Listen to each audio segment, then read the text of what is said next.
Let's get nasty on a Thursday. It's a Fast Lane on 101 ESPN with Andrew Marsh, Kerry Davis, Jamie Rivers, I'm Anthony Stalter. 203, your time check is brought to you by Clarkson Jewelers, an officially licensed Rolex jeweler. Tonight, you got Blues and Panthers pregame right here on 101 ESPN starting at 6 o'clock. The puck will drop at 7 o'clock. Blues have won 2 of the last 3 matchups at Enterprise Center, scoring at least 4 goals in each of those dubs. So, the home cooking's not been there this season, but of late, the Blues have played better at home. They've also they've handled these Panthers, guys. They've handled them.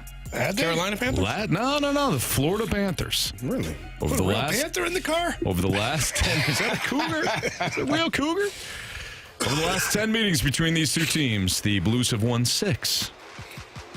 Very good. Now, those trends go back to 2018. Yeah. But nonetheless, guys, the Blues have a 6-4 record against the Panthers over the last 10. Okay? You can't change history.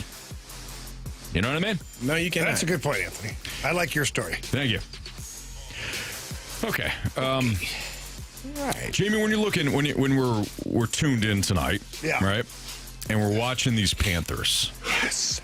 Obviously, they've got studs. They've got players at the top of their roster. So beyond that, besides the dudes, what makes the Panthers' recipe for success work? Well, actually, I think you have to start with the dudes because the dudes are the guys who set the culture for this team.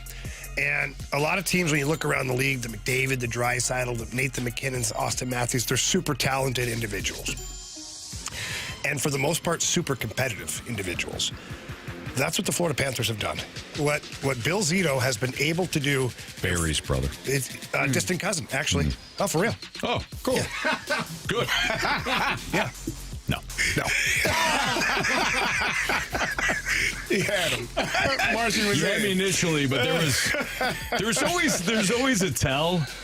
You get like a twinkle in your eye or something like that, and I'm like, oh no, he's fascinating. He's fascinating with me right now. Big time.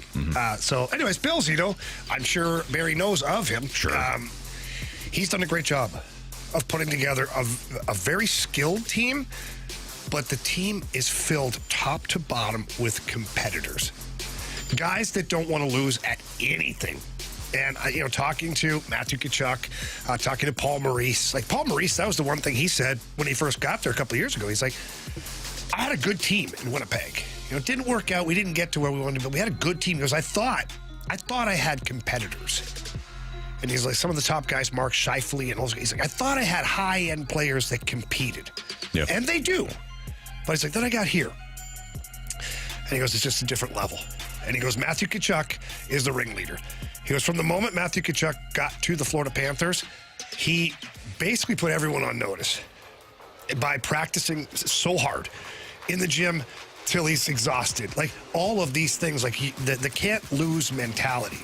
Well, Sasha Barkov, who's been the captain there for a long time, he's also a competitive guy. But now he had a running mate. Let's go, baby. Yeah. And then Sam Reinhart.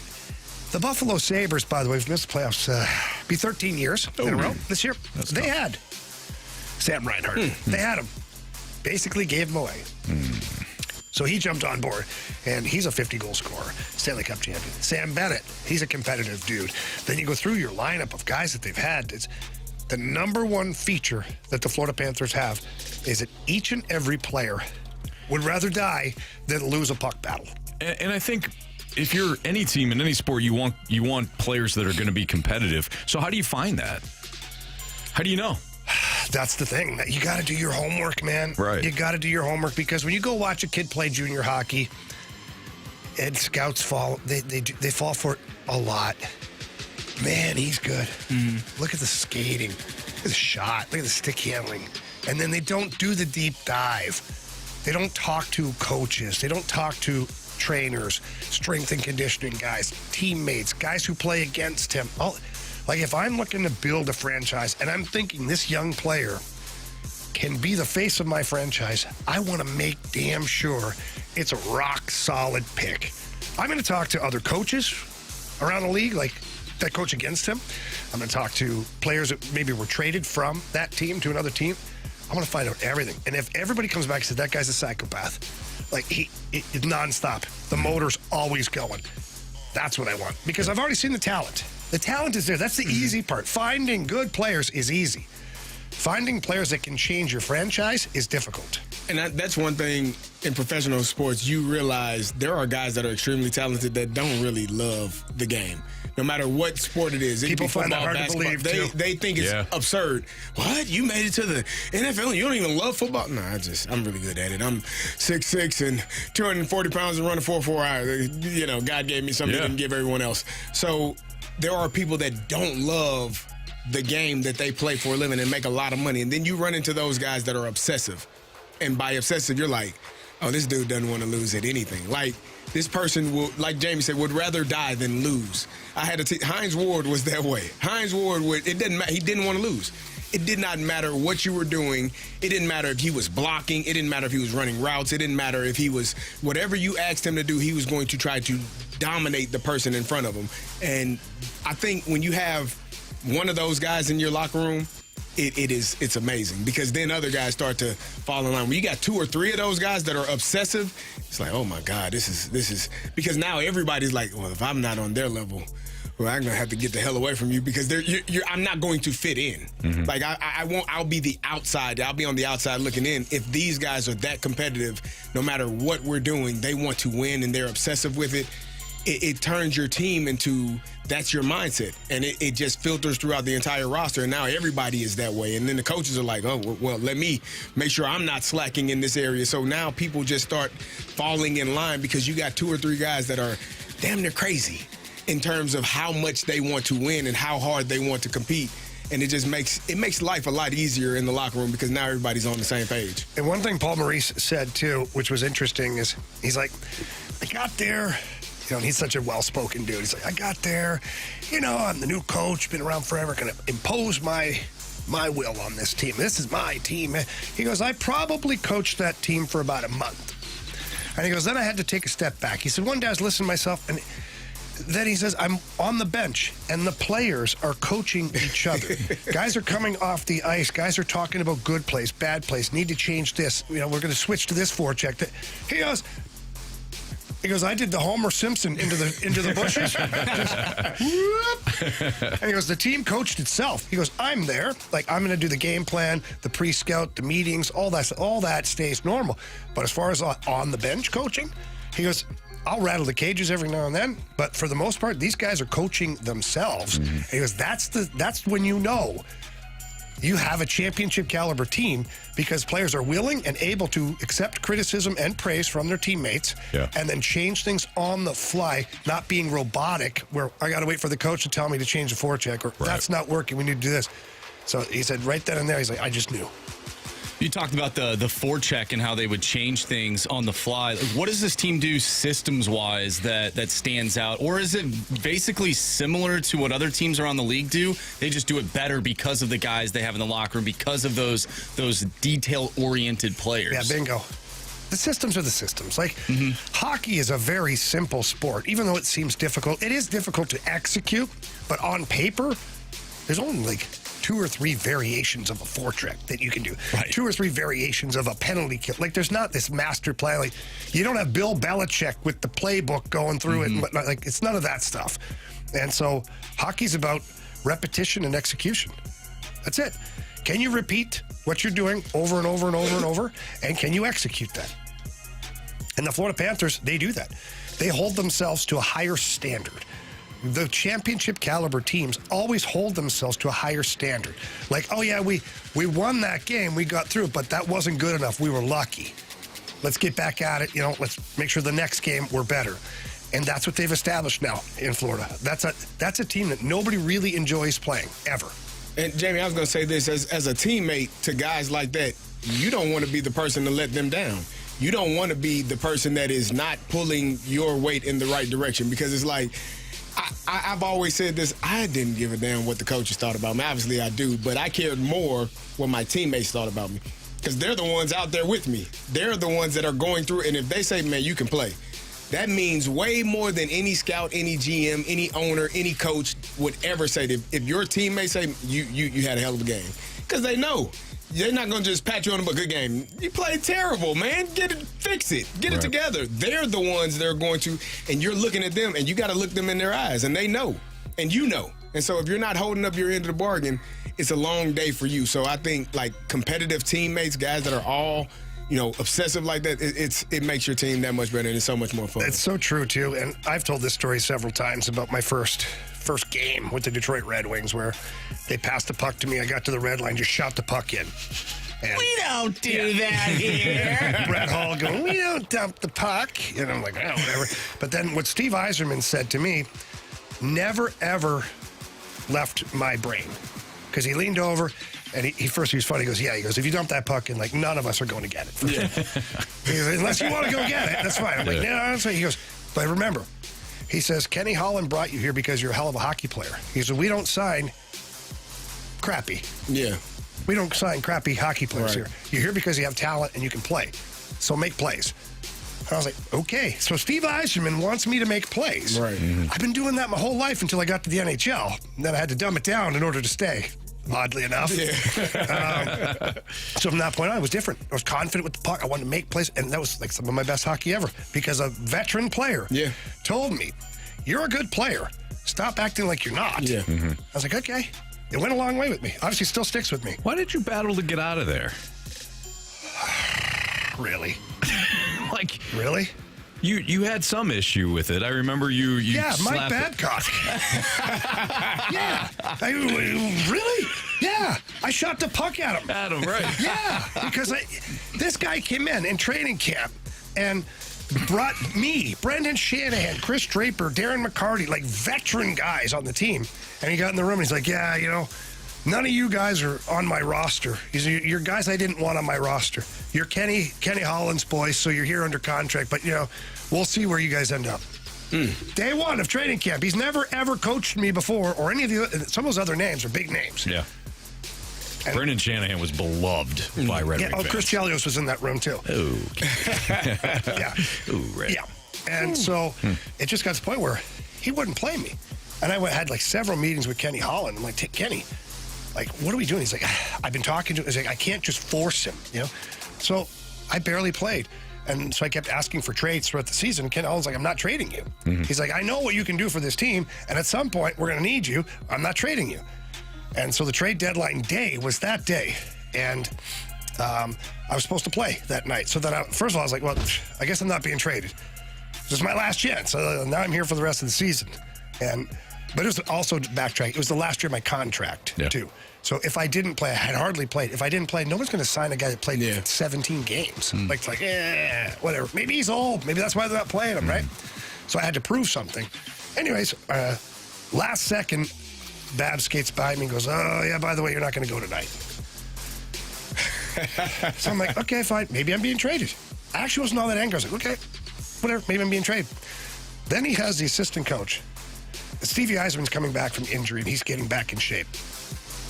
He has the assistant coach make me do the same skate as the guy who's been out for a month and a half, which is way worse than the daily maintenance skate. And then he comes out. As I'm doing these board to board to board to board, like you got to touch the boards with your stick. It's like the unwritten rule. If you don't, you're cheating it, And so Stevie's going, then I'm going, then Babs sticks his head out of the little hallway at Joe Louis and stands there on the bench like, looking at me, like staring down his nose, looking at me.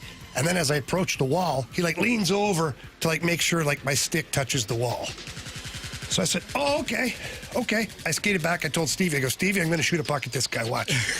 He's like, Riff, don't do that. Don't do that.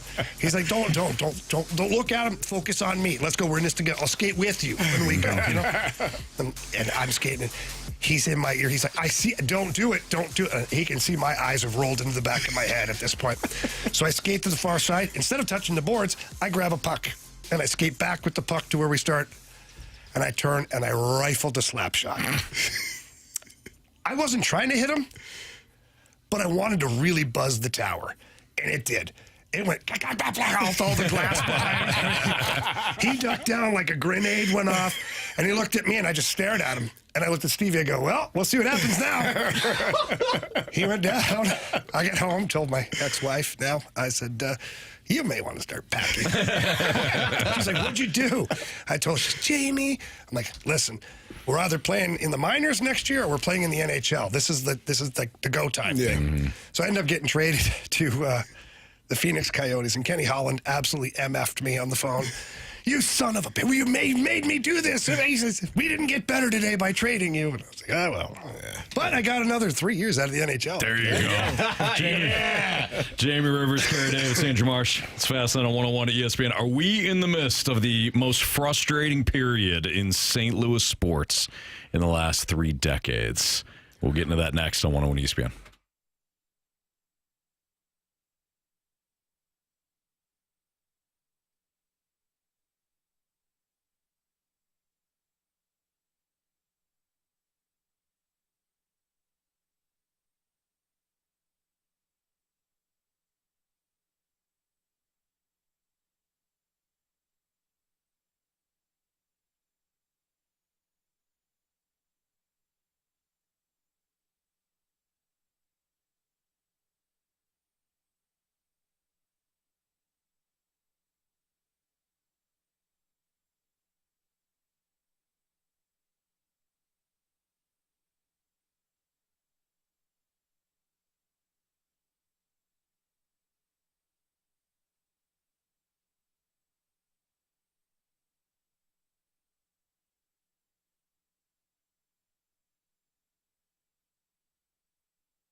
we in the midst of the most frustrating period in St. Louis sports in the last, 3 decades or so? It's Fastlane on 101 ESPN. Andrew Marsh, Kerry Davis, Jamie Rivers, Anthony Stalter. If you want to leave us a mic drop on this, the Scott Lee Heating Company mic drop via the Dobbs Tower Notice Center's 101 app, we'd love to have you weigh in on this. What's your biggest gripe right now with St. Louis sports? And we're going to play your mic drops at some point throughout the day today. But guys, I'm sure you've either said it or heard it. This is kind of a rough time for our local teams. The Blues have missed the playoffs the last couple of years. They're in the midst of a retool. The Cardinals are really just embarking on a retool. City. Bad year last year after an incredible inaugural year. Mizzou basketball looks great. Illinois basketball now down. Now really down, yeah. I was going to say Battlehawks, but you didn't have to. You had to bring Illinois into it. Battlehawks. You love bringing Illinois into it. Yeah, when they're winning. I don't have to talk about when they're losing. Going through a bit of a change themselves. Changing QB. I just saw Bruce Gradkowski, their offensive coordinator, had just agreed to a position with the Detroit Lions. Oh, wow. So, again, a bit of a transition for Anthony Beck's team as well. I can't remember a time when the two major teams, or three when the Rams were here, were all down at the same time. I mean, maybe the 2007, 2008. Yeah, the Blues were going through their rough patch, and the Cardinals missed the playoffs. And the Rams were just a hot mess. Yeah. They hadn't gotten hot mess yet, though. They weren't. They weren't good. They weren't. They were bad. I was still on the team. Like 07, they still had a few guys. I don't know, but what do you think? What do you think the record? How many wins in 07-08 for the Rams? 07. I mean, who was the coach? Was it Fisher? It wasn't Fisher yet. No, it wasn't Fisher. Kerry, you're way off. Yeah. 07? Yeah. 07, 2007, 2008. They might have been they might have won 3 or 4 games. Is that They right? were 3-13, and they started off, I believe, 0-8. Yeah. They suck. Well, they got better, though. We came in here Christmas Eve. Beat the hell out of them. That wasn't very nice of you. It was. And they were 8-8 in 2006. Yeah, maybe that's what I was thinking. And just tailed off. And then tailed off. Well, And that's they in probably the 09. last really 08. decent season they had here in St. Louis. They're bad. They're okay in They 08. were real bad. Maybe not. Anyways, can you guys remember a time like this? And I think it's more frustrating than like really bad, because the Blues. I mean, we're still talking about. The Blues maybe putting it together here, making a bit of a run. Maybe they're a fringe playoff team. Maybe the Cardinals we haven't written off as like, man, they're just going to be dreadful. So I would term this more frustrating. A frustrating time in St. Louis sports. Yeah, but I can't think of a time outside of those 2 years where most of the teams locally are just going through a down spurt. What do you think is the most frustrating for sports fans here? Because I think, let me rephrase that. What team do you think fans are most frustrated with? Cardinals. I think it's the Cardinals. Mm-hmm. And I think it comes down to honesty and messaging. I think that's the biggest thing that baseball fans have a gripe about right here in St. Louis, is that they feel like the Cardinals have not been honest to them, and the messaging has been terrible. And even now with their youth movement, where they came out, declared youth movement. For the first time ever, we're actually going to declare something. It's a youth movement. And we're hoping to shed some salary, too. And we our 3 top things to do are trading Nolan Arenado. Right. So wait, though. But is it a youth movement or getting rid of money?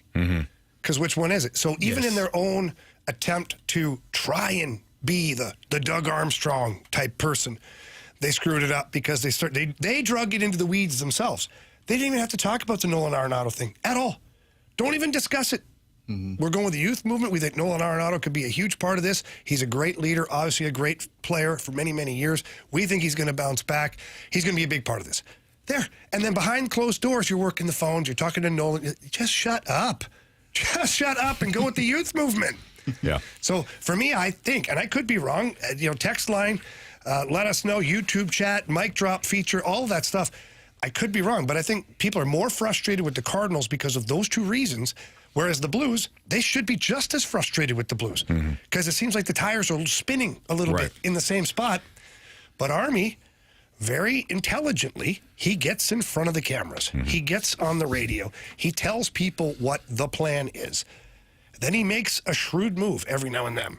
The double offer sheets, Brandon Saad, like things happen. And so people go, hey, Doug Armstrong's a savage. Yeah, he's still making moves. I do think that rope is starting to tighten a little bit. Like I don't disagree, but as long as he's still honest about it. For sure. I think, though, like if the Blues were to miss the playoffs, I think this is all, I think it starts with the Cardinals, and I think the frustration from the Cardinals trickles into the Blues just because, like, baseball is dominant here in St. Louis, so I think the frustration starts there. It trickles into the Blues, and now people are like, oh, my gosh, like the Cardinals aren't making the playoffs. Now the Blues are not making the playoffs, and I know that, Doug Armstrong made these offer sheets, but then when you're frustrated, you start to go back in time. Then you're thinking about, well, we shouldn't have got rid of Pietrangelo. We shouldn't have got rid of, David Perron, and you start kind of like thinking about all these things that have happened that led to this moment, and then you're just frustrated. But I think it starts with the Cardinals. Here's a text from the 314 says, I'm frustrated with the Cardinals front office and the Blues players. Okay. Okay, that's very specific. I think that's very I like that. I liked it a lot. You can be frustrated with Mo and the decisions or lack thereof, because Army is making some decisions. He's trying to put the pieces of the puzzle together, but then the players have to perform. Whereas you're looking at the Cardinals, you're like, we don't know which way is up. But are the players performing for the Cardinals? Are they getting the opportunity to? Well, you basically had the youth movement last year. The players, every guy that's on the team this year was on the team last year playing. Okay, so I think when you say the front office with the Cardinals, the players are performing. You got Lance Lynn and Kyle Gibson. They performed. Exactly. Right? They did exactly what they have always done. So the expectation for Mo or the front office, well, then we're going to set it low. There you go. So that's why people are frustrated, because this is what I expected, and that's exactly what you got. Yeah, but I'm Did actually... you want more? I'm focused... Well, I always want more. Thank you for asking. It's probably a dumb question.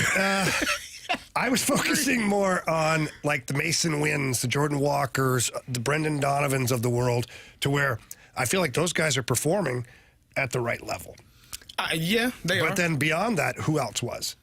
Nobody. I mean, that's probably part of the problem. So the Cardinals also have a player issue, too. But okay, you could say that. But then I would counter that by saying, when you're looking at Nolan Arenado and Paul Goldschmidt and the down year that they had, that should have been foreshadowed. You should have been proactive in terms of, okay, let's move on from these players while we can strike while the iron is hot. Let's get something back, because inevitably, as players get older, and you and I have talked about this, players start to lose a little bit. Their skill sets start to diminish. Oh, yeah. You're not as fast. You're not as quick. You're not as strong. Some of the things that you did well when you were younger, Father Time says, hey, I'm going to take this from you. You got to figure out how to combat this. You can't do this anymore at the level you used to. Now what are you going to do? And some players adjust and some don't.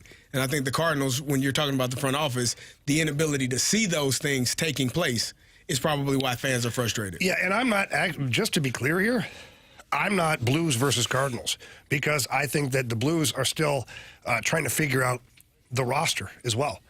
Doug Armstrong has made a lot of moves. Not all of them have paid off.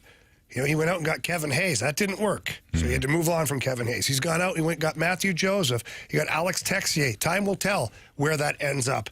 But he's trying to put certain pieces in place where I feel like the Cardinals are just sort of, well, they haven't done anything this offseason, if that tells you anything. Yeah, again, we're talking about whether, what's your biggest gripe with St. Louis sports right now, but the bigger topic is kind of like, well, are we in the midst of the most frustrating period in St. Louis sports in the last 3 decades? I'll say this. I've been here 15 years now, moved to St. Louis in 2010. I view the Blues in like the landscape of St. Louis sports fans. I view the Blues almost as like the city's heart, right? Like you're always going to love your Blues. There's been some rough times. They gave you 2019, but that's your heart. The Cardinals, in my viewpoint, have always been the spine. They've always been the thing that has made St. Louis kind of stand up straight, right? Stand up with pride and all that.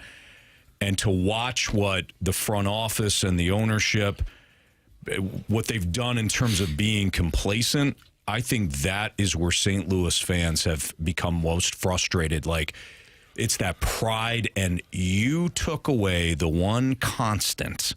Because we can go back and talk about the Blues rough area. What was the one constant? Cardinals are going to be good. Yep. Go back to the Rams being terrible. What's the one constant? It was the Card. I could always count on my Cardinals. And February, pitchers and catchers got there. Hey, pitchers and catchers right around the corner. The Cardinals were always there. And even like from a national viewpoint, right? We're in the middle of America. We don't get the attention that, the coast do, New York certainly, and some of the bigger markets. But we got attention because of what? Our St. Louis Cardinals. Yep. So I always viewed it as kind of like the spine. And what has happened is the complacency set in, and the one thing that as a St. Louis sports fan you could always rely on, it was always going to be there, is now crumbling. And I think that is frustrating for St. Louis fans, and I don't blame you. That's the one thing you're like, got that. All right. Leave us a mic drop. We'd love to hear from you. Scott Lee Heating Company mic drop. Airlines team studio cams. Shout out to the Snake Pits. Come on, City. There you go. 101 app, Dobbs Tire and Auto Centers, 101 ESPN mobile app. We got what's trending next. We'll talk a little Mizzou basketball. Lost last night, but, man, they showed up big time against one of the top teams in the nation. That's next on 101 ESPN.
101 ESPN Sports Center. I'm Andrew Marsh. It's time for a Sports Center update driven by Johnny Londoff Chevrolet and Johnny Londoff Autoplex. The Blues take on the Florida Panthers tonight, and you can listen to that game right here on 101 ESPN. Pregame starts at 6. Puck drop is at 7. We'll talk with Chris Kerber, who you'll hear him on the call tonight. We'll talk with him at 3:15. Coming up next, so we have What's Trending. We're going to dive into Mizzou basketball. They lost to Tennessee last night, 85-81, but it was a pretty good game. We're going to discuss next right here in the Fast Lane. I'm Andrew Marsh, and the Sports Center update is driven by Johnny Londoff Chevrolet and Johnny Londoff Autoplex. See them at londoff.com. Chevy, together we drive. Are you kidding me?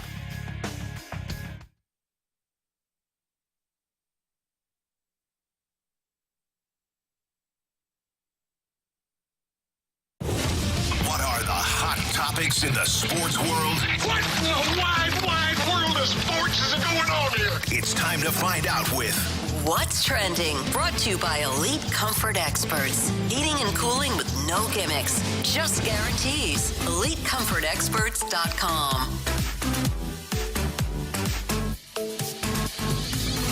Welcome back to the Fast Lane here on 101 ESPN with Anthony Stalter, Jamie Rivers, and Carey Davis. I'm Andrew Marsh, and it's time for What's Trending. Gentlemen, Mizzou basketball took on Tennessee last night, an 85-81 loss. It was a great game, though. Despite the loss to Tennessee, do you guys believe that Mizzou is one of the best basketball teams in the nation? Whoa, in the nation? In the nation. They are heading into last night's game. They were ranked 15th.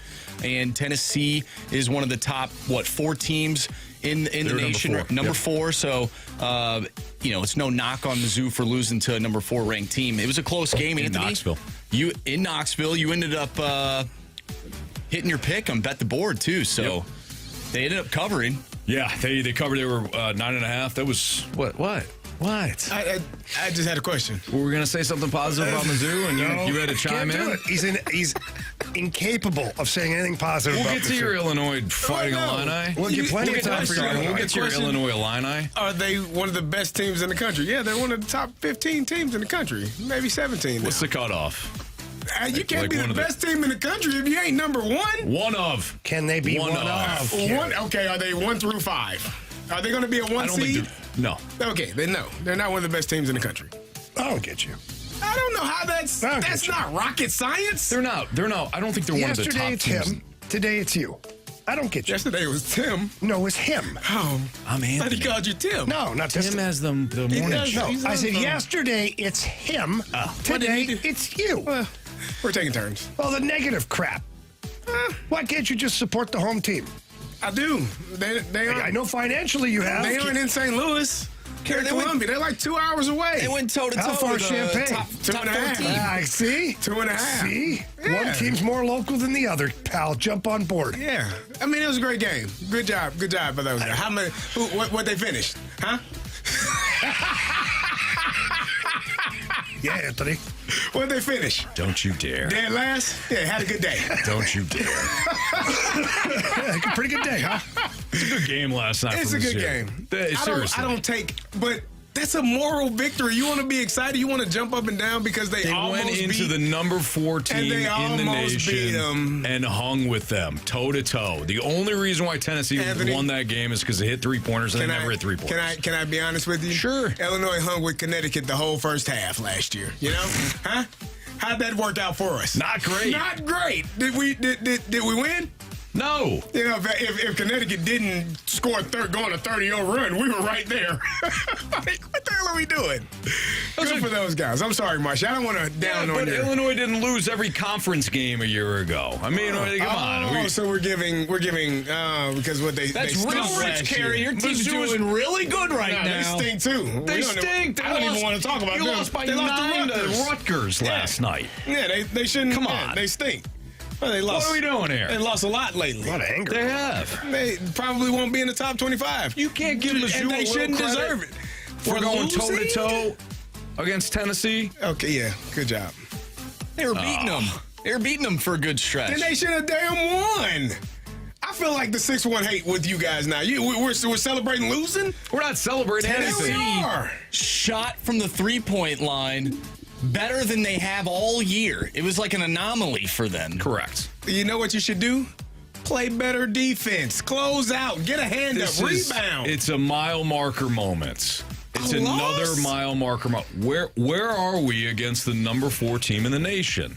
You're up by 6 at half. I'm sorry, you lose by 3-1-4. 4. You lose by 4 to Tennessee. I'm going to shut up. I just ruined the Mizzou segment that the 314 was looking forward to. There you go. As I'm a hater. I apologize. I apologize. I don't think that that's hating. really are a If we hater. got on this radio and we're like, oh, Illinois just barely lost to Rutgers. Did they lose?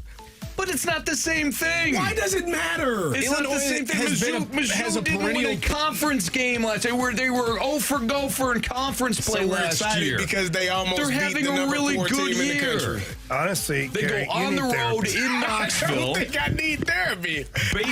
Bates has 22. I think you win a game or you lose a game, and nobody Gray gives off a the damn bench got how 10 you boards. Like, lost. that was a good game.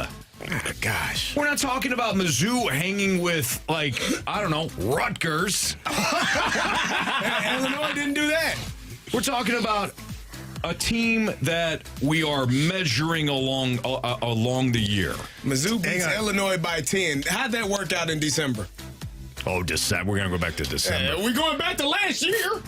We can't go back 2 The months. Falcons are still in playoff contention in We can't- December. You want to go back to This is 2024? easy. We can't go back 2 months? This is easy. Okay? All you have to do is say, Big Ten team, Mizzou, good game last night. He'll be, oh, yeah, Mizzou. Yeah. Just as soon as you go SEC, it's man. over. He gets Mizzou needs to blinded. change conferences is what I I'm know, hearing. but we have to just Sounds lie like, to sounds Kerry. like Illinois need to trade conferences because they only lost to Tennessee by 2 on a buzzer beater. But what are we talking Yeah, but about? Kerry, they still That's a good lost. loss. No, right, exactly. Why do we have to They still lost. Exactly. Why My do we point have exactly. to- You were favored. put down Mizzou? I'm not giving you any of that. I'm with you, You're Andrew. favored. understand that. Better. Kerry has to do that. He has to blow out That our was flame. 2 months ago. You were That was 2 favored in months that ago. game. Wasn't that at home, too? That was 2 months ago. You were in Champaign. So much for the okay. 5 and dive. You keep bringing up apples and oranges. I know. Illinois needs to be in the SEC. That's all you're saying. Their Stop basketball it. team being No, in the then SEC. you'll have to hate your own team. Nah, I love them. They changed You know conferences. not all games are equal across the board. I know a loss is a loss and a win is a win, and there's a column that keeps track of these Anthony, things. Remember way I hope back these when? two teams play each other I again do in the too. tournament. Hey. So we can smack their ass Do again. you remember the whole chance. segment Yeah. that Carey and I argued back and forth? Yeah. Because he said, "What a bad loss, Indiana! Did bad loss? They don't have a bad loss. We haven't played anybody good. I don't have a bad loss." So, Right. So Yeah. we're It's a bad loss. They had a bad loss against Notre Dame. Yeah, 'cause they finally Got their played ass somebody ran good. up out of the building, out of the college football playoffs. You win or you lose in life, Anthony, just as in basketball. we drink the booze. There you go. Right? Yeah. Now that Clearly, That's a great saying. Yeah, clearly, if you're in Columbia, you're drinking booze this weekend because we almost beat the number 4 team in the country. So again, All right. That's fine. That's fine. Yeah. Okay. Just saying. Sorry. I apologize, 314. I didn't. And Marshy, I apologize to you. To answer the question, I don't think they're one of the top teams in the country. There, I said it. Little pretty bow to put on it. it's really not an apology. I got my spike going right now. And I want to say, you know what I'll say it? I hope Illinois loses every damn game the rest of the year. Cool. And you know what? They just might. They might. Because they stink right now. They'll be in the You know tournament. who doesn't stink right You now? Mizzou. All right, fire up chips. Where are they going to be in the tournament? Who's going to finish higher? Never know. All right. Who's going to finish higher? Mizzou probably. Illinois has been stinking lately. But are we Am I talking in about bizarro world right now? Are we talking about Illinois? I'm honest. Illinois stinks. They haven't won as of late. They've been But struggling. instead of saying that, you just attack Mizzou. No, I said that too. No, you didn't. 2 things can happen. I can do 2 things at once. I can attack Mizzou and talk crap about my team when they don't play well. I'm honest. You all are the same ones that were so excited about Mizzou beating the Ohio State with, I don't even know who the quarterback was. Hey, that's Damn sure wasn't Kyle McCord. Wasn't Carey, him. that was a big bowl game, okay? Whatever. All right. Yeah, just say. Moving forward. Thank you. I'm going to tell you why Kerry's boy Saquon's going to get shut the fast lane down the Super Bowl next on 101 ESPN.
Dan Orlovsky, that's Jamie's guy. Yeah.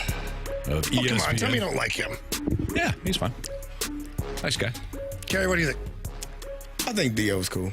He's cool. He's I don't care if he's a cool or a nice guy. He used to play for the Lions. Yeah. Why don't you like him? I do like He him. ran out the back of the end zone. That was questionable. Yeah. But the way he breaks down football has helped me a very lot. good. Yeah. He's very good at it. very I don't know what good. your problem is, man. Well, Seriously. I don't know if you're picking up on something different, but I'm saying he's solid. No, I know when you say things, I know how you say them. It speaks more than what you say. You know that, Kerry. This is true. Dan Orlovsky, pure genius, tweeted this out. That's so spiteful. The Chiefs have not allowed a 100-yard rusher in any of their last 18 playoff games during 2019. Or dating back to 2019, I should say. Sounds like the announcer jinx if I've ever seen one. Yeah. I think Spag's going to do a phenomenal job against Carey's guy, Saquon Barkley. Have you seen that guy play this I year? think it's going to be frustrating. It's going to be a frustrating day for Philly. And I think He's negative. Now, talk all this crap. And I think Spag's going to turn this into a drop-back passing game for Jalen Hurts. Saquon Barkley, good game. So, Tops out at 88 yards rushing. this is what I think happens. Okay. I think Saquon has an explosive play in the passing game via a The screen. passing game, Yeah, guy catches like one pass. Can you let him finish, please? he didn't let You me let him finish. finish, please. Well, but what he said was He never lets anybody it's just finish. It's a ridiculous. selfish thing. All you need to do is one. I just said one. He got to catch one and run. That's an explosive play. They call that yards after catch. Thank you. You've been paying attention. Yeah, you're Good welcome. job. Because of the defense that Spags runs, because he likes to blitz. You catch him at the wrong time in a blitz, Saquon, big play, maybe not a touchdown, but whatever. It's going to be a large play. He also is going to run the ball effectively. There is no way that Kansas City is going to play two high safeties, or they're going to play one high safety and allow A.J. Brown or Devontae Smith to beat their corners. This is not football is not like how Jamie breaks down hockey and makes it, and people are like, well, why the hell don't the Blues do it? It seems so simple. Because it is. Sports are not extremely hard. It's a matchup. You have to figure out what the opposing team is trying to do and counter it, and then catch them when they make a mistake. And I've said this time and time again, just like with Josh Allen and them not knowing that the corner was coming, that is egregious on that offensive line, on the quarterback, on the offensive coordinator to not be prepared for the last play of the game where the corner blitzes off the edge and you don't know how to pick them up. You got 5 guys blitzing, you got 5 guys to protect them. It should be blocked. If you know what to do and how to do it and get the ball to your explosive playmakers, it's going to be hard. Philadelphia has more playmakers than Kansas City does. They are a more explosive team. People can hate on Jalen Hurts all they want to. All it takes is one big play. And if you're going to have 8 people why are we hating on Jalen Hurts? because if we people just do hate on him. Because No, they don't? yes, they do. What are they saying? They say that he's not a good passer. He's not a good quarterback. He's not the most accurate quarterback. You don't I have to think be that's accurate fair. to drop a ball down the sideline to a freak athlete. Sure. And if you're playing man-to-man, which we saw them against the Lions when they – was it the Lions? No, not the Lions. Washington. Washington Command. Sorry. Yeah. It was Give your head a supposed to be. freaking It's shake, supposed to okay? be the Lions. It was the Commanders. Should have been the Lions. Well, it should have Correct. been. Hurts but it even wasn't. more now. I apologize. Ricochet. The Commanders. Big time. It was. Yeah. Where you go one-on-one against their best corner, Marshawn Lattimore, that's an easy throw. So if you're not going to play too high safety, which you probably aren't, because you don't want to get gashed in the run game, and you give me one-on-one with A.J. Brown, okay, good luck. I wish you well. The only thing you can do to counter that is bring more people than I can block. And I throw a screen to my best player, the best player on the field, which is why he's going to have a huge reception in the game. How did Jalen Hurts and A.J. Brown and that offense do against the Rams? In the snow? How did Saquon do? Saquon did great, but we're talking about Pick the passing. your poison. But we're talking about the passing You game, gotta right? stop one. Which one are you going back to stop? that Washington game. Washington couldn't stop Central Saquon Michigan. ran for 200 yards against the Rams. How did Jalen do and A.J. Brown do Sir. against that pass? You're getting this, sir. Sir, did they win the game? Oh, okay. No, I'm asking. They did. Yes, Why? they did. Why did they win the game? Because Saquon went off. Because you can pick one or the other. You have to stop. I don't know if you I agree can't with you, do Kerry. both. I feel like you have the Eagles, who are very good offensively, as some sort of special offense that cannot be slowed down in ever, Bob. Have they been slowed down? How many yards did Saquon rush for this year? A ton. 2,000. So if my running back has 2,000 yards, why do I need to pass the ball excessively? If my running back is gashing teams to the tune of 200, 180 yards, 150 yards a game, why do I need to put the ball in the air? At some point you will. What's the and when did they do that? Against the Washington Commanders when they were forced to, and what happened? Game over. Jalen had a bunch of rushing touchdowns. Yeah, but so hang on here. Hang on. Can I interject just for a second? Sure. The gridiron guys are going after me. I've made it personal with Podcast now Carey. available. I really have. I'm just going to tell you right Only now, 4 of them, Carey. but still. The next 2 days, you and I, you got that Chiefs thing? Anthony. Marshy? Can I say something? Please do. Please. Thank you for stopping My God. for breaking it up. Yeah. So, the Eagles, you're right, Kerry. They do have 2 parts to their offense, but Anthony's also right. The weaker part of their offense is the throwing game. Okay? And that's what I think the Chiefs are going to not gamble on. I think that's what they're going to focus on, is they're going to try and load up the box, try to stop Saquon. Try is the key word. Hasn't been done yet. It hasn't been done yet. But if they mitigate the damage, let's say he rushes for 65 or 75 yards. That's a win for the Chiefs. In the first half. Maybe. Just hear me out. Okay. Then the Eagles will have to default to their passing game at some point, which is the weaker of the 2 entities. That's all the Chiefs can do. But you're also acting, Kerry, like the airmail game that they played against the Commanders' defense the entire season was the biggest question mark. Swiss cheese. It was the biggest question mark there. Were they able to execute the passing game against some of the top defensive teams? Because the Chiefs are going to bring a hell of a defensive scheme. So my question to you, Mr. Rivers, would be that every team that the Eagles played this year, do you not think that was the objective? Yeah, and look at the passing game in some of those games. Terrible. Why did it matter? They won 15 games. But some of the defenses couldn't stop Saquon. I feel like the Chiefs might. You feel like they might, and nobody has yet this year. Okay. And that's so all let me I'm ask you saying. this then. Hang on. One step further. What if they're able to stifle Saquon? Now, If you're laying all the money down then? Bad Jalen Hurts, air it out, baby. If they are able to stop Saquon Barkley, you do make life harder, but it's not impossible. What I'm saying is, to what Anthony is saying, is he's saying, how I perceive it, they're going to be able to stop him with 7 people in the box. Mm-hmm. That's not going to happen. You're going to have to bring 7, no 8. You're going to have to bring 8. Yeah, which gives me one-on-one. And if it's a one-on-one matchup, if I'm running a go route, A.J. Brown pick a corner. In the NFL right now, pick one. Dion. In the NFL right now. Oh, my bad. I'm going to take A.J. Brown. Yeah. So that's all I'm saying. If you're forcing me, because you have more people than I can block in the run game, and even when it's been that, they still have had success running the football, they're going to be able to get downfield with big chunks because your corner, whoever he is, pick one, I don't care, McDuffie, whomever you want to choose, against A.J. Brown is a mismatch. It is a tough position to play corner when you have a freak athlete on the opposite side of you. Mm-hmm. So that's all I'm saying. It is a mismatch that is going to be their best bet is to bring pressure, which is why I said how you alleviate being pressed and team bring pressure, you dump it to your back in a screen game and he picks up a long run. So now defense says, oh, crap, can't continue to do that. Mm-hmm. We have to change what we do. If you catch the Chiefs in a blitz, nobody's done it. They've been fantastic this year, but they haven't faced a running back like Saquon Barkley who is able to do the things in the run game and the pass game as the way he is. And they did face Christian McCaffrey last year, who had over 2,000 yards receiving and rushing. He ran for 80 yards last year in the Super Bowl, and I believe he caught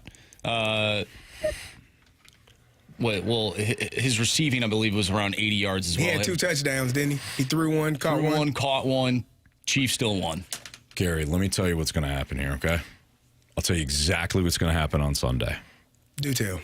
Saquon's going to have about 88, 90 on the ground. Okay. He's not going to have a big impact on in the passing game, okay? Game's going to be tight late, though. There's going to be a scenario where the Chiefs are a little backed up, Eagles up, okay? Chiefs, incredible when it comes to holding on to their timeouts in the second half. Eagles going to need to use their running game to chew up those timeouts. All right? Problem is you got Nick Sirianni as a head coach. So what's going to happen is Kellen Moore is going to send a pass play in, and Nick Sirianni, who does not have his headset on, apparently. Just got it on his head. He's got the Bruce Arians going on. Just on his head? Just on his head. It's decoration. Kellen Moore's going to send in one of those screen passes. Maybe it's even just a running back, just to slip out, right into the flats, little flat route. Saquon, who's got hands made of stone, going to go off his hands. Okay, so instead of chewing up those timeouts, they're going to leave Mahomes with one timeout and a fair amount of way too much time left, like a minute 30, I'll say. Mahomes going to go right down the field. Probably score a touchdown. Will score a touchdown. Jalen's going to get the ball back, and he's going to throw a pick. Final score, Chiefs 22, Eagles 21. All right. You don't even have to worry about watching now. Okay.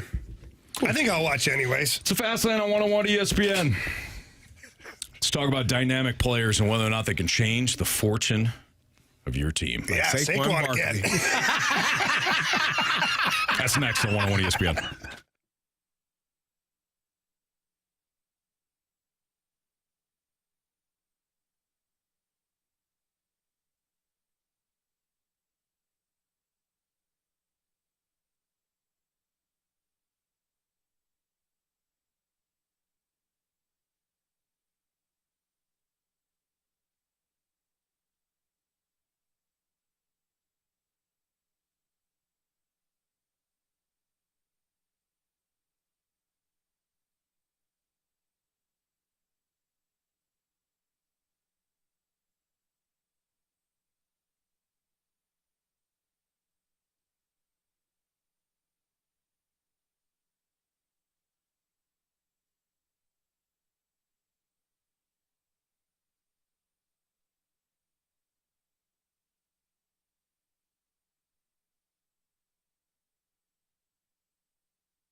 If you're seriously thinking about selling your home here in the St. Louis area, don't delay like I just did there. Get on top of it. Call Gloria Lou with Your Home Sold Guaranteed Realty.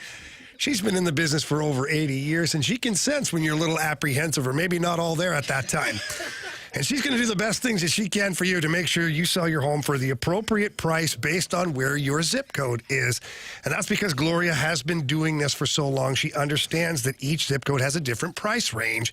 So why price yourself out of the price range or too far below? Don't bother doing that. Let Gloria Lou sit down with you and discuss all of these things. And also there are certain upgrades, things that you can do to make your house more appealing. Gloria Lou knows that. And she has a list of people that can help you with those things. So please don't hesitate. Pick up the phone. Call Gloria Lou today. Tell her Jamie Rivers sent you in. Her number's 314-325-6888. Again, that's 314-325-6888. Or you can always visit GloriaHasTheBuyers.com.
Fast on 101 ESPN. Jamie, I believe you. I do. I'm just serious. You see the hamsters on the wheel here. Yeah. What I'm thinking. The hamster was out of the wheel there for me for a second. Oh, man. Yeah. Just a little peek behind the curtain is I got a little too involved in a text message conversation I was having with my kids. And then Marshy gives a countdown. We're going to do a live read. And, Yeah, Marsh is saying, hey, you got a minute. Yeah. I heard 30 nothing. seconds. I heard nothing. 10 seconds. 10 Actually, seconds. I know I heard nothing because I had my headphones still in. And I all of a even sudden, asked, what are we doing? He said, glory. and I heard dead air, and I go, oh, yeah, Gloria Lou time. I told you this. I was like, is he going to know what to read? Because I don't have any of my reads today. Just, you're a pro. Yeah. You are a nice pro. work. Yeah. Marsh, who does a phenomenal job. Like, Marsh is never asleep. He gives us so many heads up. He's like, hey, you've got, Gloria Lou coming up next break. Don't forget, you have Gloria Lou. 10 seconds. And then you counted it down from 5. I give him a 30, too. He did. I remember hearing 30, and I thought to myself, man, 30 seconds went by pretty fast. Yeah. Oh, well. You recovered. We'll recover. It's Yeah, fine. you It's did a nice authentic, they say. Yeah. Raw, Oh, yeah, Anthony. Yeah, certainly. I like it raw. Yep. So does Brandon Kiley, who's going to be down at the St. Louis Wheel Union Station with Captain America. Okay. Is he going to be there? Is Captain America going to be there? BK is. Oh. Yeah, but not Captain America himself. This is... Go ahead, sir. I Sorry. can hear BK. I can do this all day. Absolutely. Yeah. So join Brandon Kiley and 101 ESPN this set. It's called a transition. No, it was a great transition. All It right. was awesome. I'm laughing at him. You continue, sir. You're doing a fantastic Thank job. you. Trying here. My apologies. Can I get through this? Sure. Do your thing. Please do. Join Brandon Kiley and 101 ESPN this Saturday at the St. Louis Wheel at Union Station, which will be transformed, gentlemen, into Captain America's shield. This Saturday from 5 to 7 p.m., the first 50 fans will receive a complimentary Ferris wheel ride, Fandango movie ticket codes, chance to win prizes, photo ops, and more, all courtesy of the new Captain America Brave New World. That's this Saturday, 5 to 7 with BK at the St. Louis Wheel at Union Station with Marvel Studios' Captain America Brave New Worlds, which arrives only in theaters February 14th. You can get all the details at 101ESPN.com. Because we were not invited, you can tune in next week as the morning after broadcast from the Cardinal Spring Training all week long. TMA will be live from Roger Dean Stadium with the latest news and notes from Jupiter, Florida. Don't miss the morning after. Live from Cardinal Spring Training all next week on 101 ESPN. It's brought to you by CarStar, your auto body repair experts. Yeah. Thank you. You're welcome. Anthony, you did a great job. I would not have been able to be in class with Jamie Rivers. I had been in the principal's office every day. How do you think Karen felt? Exactly. Again, Jamie. Yeah. No, you need help. Again. Nah, let's talk about that. Yeah. Karen was the one that got Jamie through grade school. Karen has high school? her 50th birthday coming up, too. Does she? Her daughter reached out to me via Facebook. She's creating like a memory box thing, like of like all her friends and whatnot. I feel like just downloading like some kind of math homework and just writing, say, hey, I need this done by Friday. That'd be hilarious. It's unbelievable, man. It's unbelievable. So for those that don't know, our guy Jamie had a friend get him through some school. She was Karen. awesome. Very nice. It started out just helping me with the answers. It ended up to where she was so diligent that she watched my handwriting and then emulated my handwriting. Oh, my gosh. And the worst part is she was a great person, too. Like, not like your Smart as a whip. Really smart. At least she did that. I was coaching, and the teacher called me, said, Coach, I think 2 of your kids are cheating. I said, wait, why would you say that? Well, all the answers are the same. But that happens. The wording exactly the same. Like, it's not just multiple choice. Their answers are exactly the same. And I thought it was weird. But then when I got to the name on the page, yeah, he copied his name too.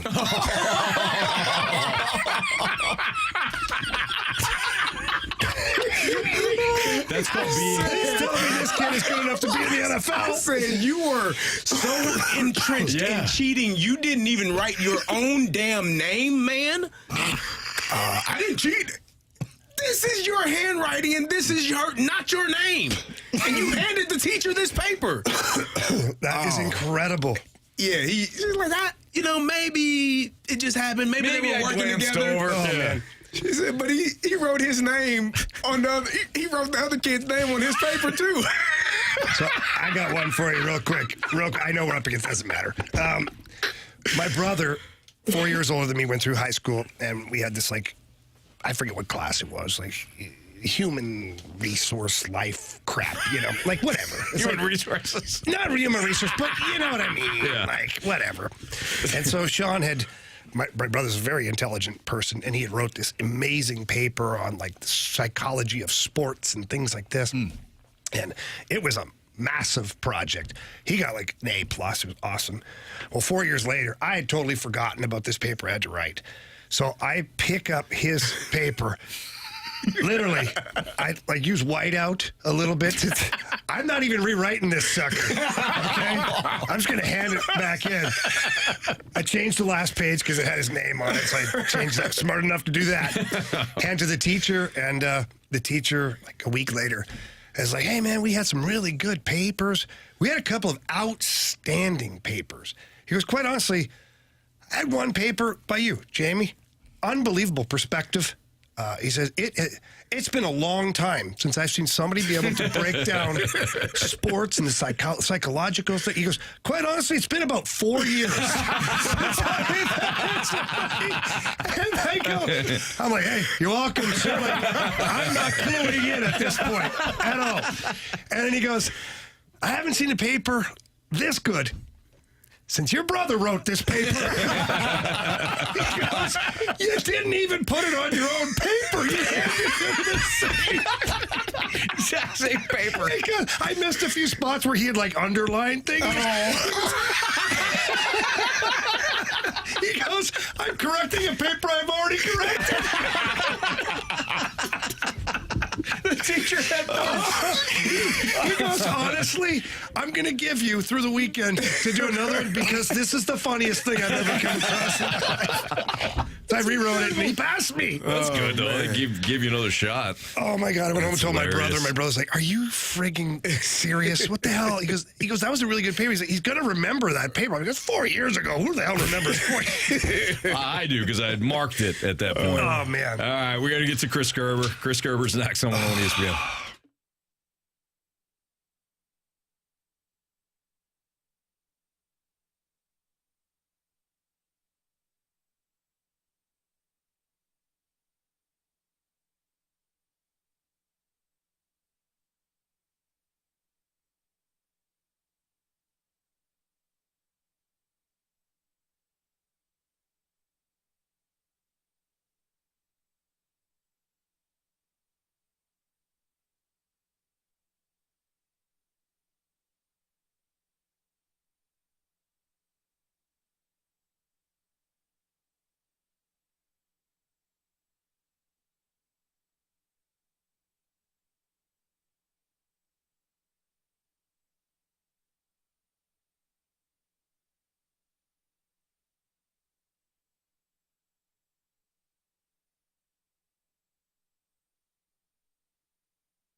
Hey, guess what? We've got more winter weather coming apparently next week, a chance for snow.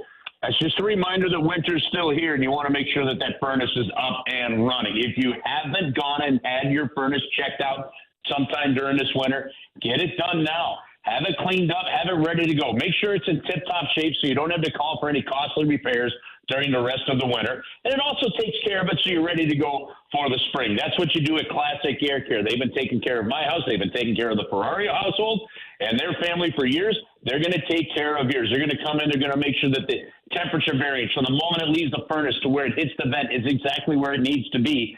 And they're going to make sure that it's also structurally sound.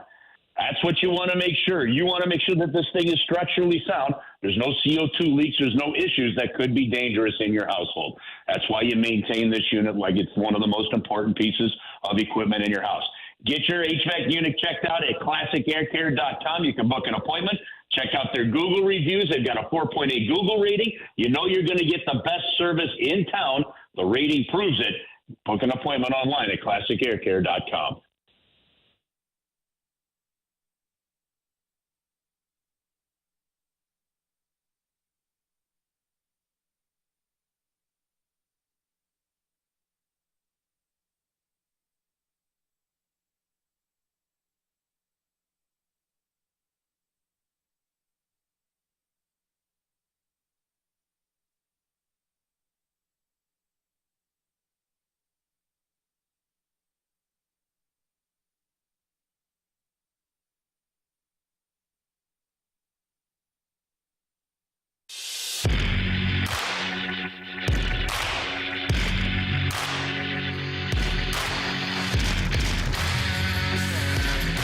It's Fastlane on 101 ESPN with Jamie Rivers and Carey Davis. I'm Anthony Stalter. Let's head to the Collier and Thompson phone line. We're talking to our guy, Chris Kerber, who will be on the call tonight as the Blues host the Panthers. What's up, Kerbs? Anthony, how are you? We're doing good. We're swapping stories about when we cheated in school. Anything you'd like to share with the class here, Kerbs? Actually, no, the guys, I honestly can tell you I did not cheat at school. Good for you, Kerbs. Good man. Oh, whatever, Kerbs. You probably sat in front of the class, too, huh? And you're supposed to. Well, no, I sat all over the place. Yeah, no, I didn't cheat. You know, some of us found a way to do it the right way. I don't know what to tell you. There you go. Or the long way. What I should have done is probably cheated on an SAT or ACT somewhere. But no, I didn't do that either. Yeah, those can be helpful. There's money attached to some of those. No kidding. Yeah, no kidding. But that one probably needed somebody else to take for me. That would have been good. Yeah. That's tough. Curb, so with the Panthers coming to town, obviously you got Matthew Tkachuk in town. I imagine as somebody that loves hockey as much as you do, and not just the Blues, but the league overall, you admire Matthew Tkachuk's game. When it comes to the rest of the league, where does Matthew Tkachuk kind of rank for you among players that you really enjoy watching? Oh, he's absolutely up there at the top, but that's because I still romanticize about a courageous, rough style of hockey, you know, where you can go into the corner, you can jab somebody, you give somebody an extra shot. If you go into a scrum, you actually drop your stick and grab a hold of somebody. You go to the tough areas, you don't let somebody bully you around. That I still love that brand of hockey, and he plays it. So for me, he's obviously up there, you know, with as one of the most entertaining ones to watch. As I'm prepping for the game tonight, guys, it hits you if you think back to the Blues Cup team.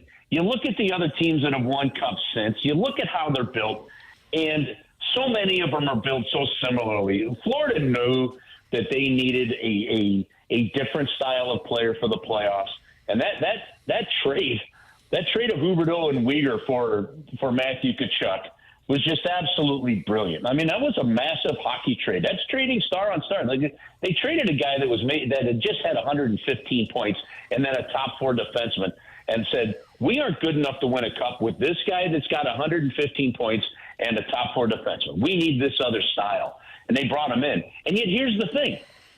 I can make the case that he's not their best player. Barkov is, and Barkov's the captain. And so when you have that level of Matthew Tkachuk, and you've got a Barkov that's even an edge up in some areas of the game.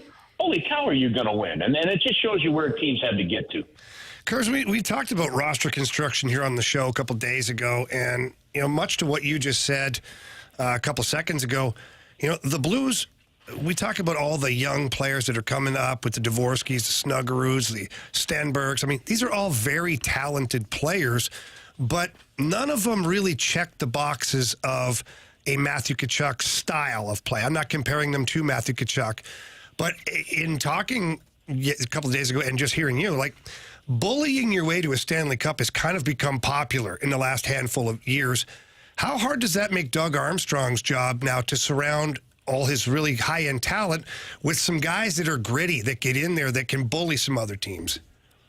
I think it's critical. I think you make the case, Jamie, that it's not just the way the recent Stanley Cup champions have been built. I mean, I don't think Detroit, as top-ended as they are with the Hall of Famers that they had, has the Stanley Cups that they had, without that Draper, Maltby, and McCarty line, right? I mean, those guys that hit. I mean, the nastiness that it took between Colorado and Detroit, when Lemieux hits Draper, like, there is still that style. I mean, it was absolutely rough hockey that led to Anaheim getting their, first and only cup. So, to me, I think it's absolutely critical. Now, look, when you're in a retool, when you're building that culture, sometimes it comes up in the organization, maybe like a Matthew Tkachuk did in Calgary.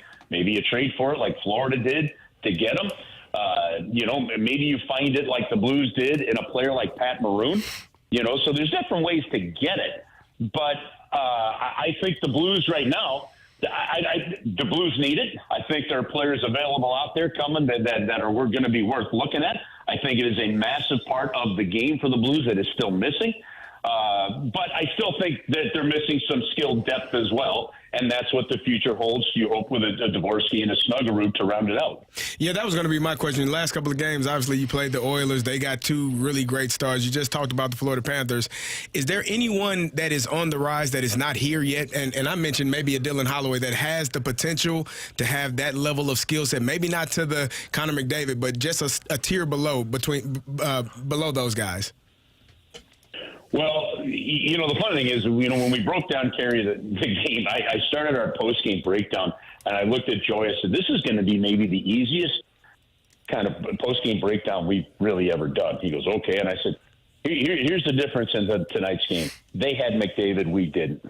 That's it. I mean, that was it. 5-on-5, we were good. You can find ways to compete. They had McDavid, and the Blues did not. Now, let's face it, nobody else has McDavid either. Okay, he's that generational of a player. To your question about our guys coming, yeah, guys are coming. I mean, you heard Jim Montgomery yesterday mention that he thinks that there's another couple of levels to Robert Thomas's game. Let's start there. Okay, Dylan Holloway, you're talking a guy that's in his first full season in the league. Think about that. Okay, and he's having a good year. There's obviously growth when you get depth to what you're going to see with Jake Neighbors, okay? If the Blues special teams on either side were decent, you'd see some very different offensive numbers, I think. But the next level's coming. You're going to add more skill with Dvorsky, and you hope he becomes a player. The same with Snuggaroo. Do any of these guys have that generational type talent? I don't know. It doesn't seem to be like the guys that you have on the current roster do. Is a Snuggaroo, one of those top 10 guys? Or I'm sorry, is he a first-round pick that becomes a star? Maybe. You hope that one of these guys can. It's just hard to it's hard to find the surefire ones when you're never drafting anywhere closer than the 10th highest pick. So. Now, I will say this. I don't know where you guys are at on this. Kind of along the same topic. It's something I've been talking about for a few days now. But as I was preparing for the game in Colorado, and you're walking to the game, and you realize they just traded a player like Rantanen, 100-point player, 60 assists on the season, right? We're excited that Robert Thomas had 60 assists last year. That's a hell of a season. But think about this. I mean, the Colorado Avalanche just traded a player that gets that several years in a row. You got Nathan McKinnon. right? That's hit 70 points while we're there. The same thing with McDavid. You're seeing Draisaitl. And I realize, look, again, I just named 2 first overall picks, like a second overall pick, and then a 10th pick, I think, was Rantanen, okay?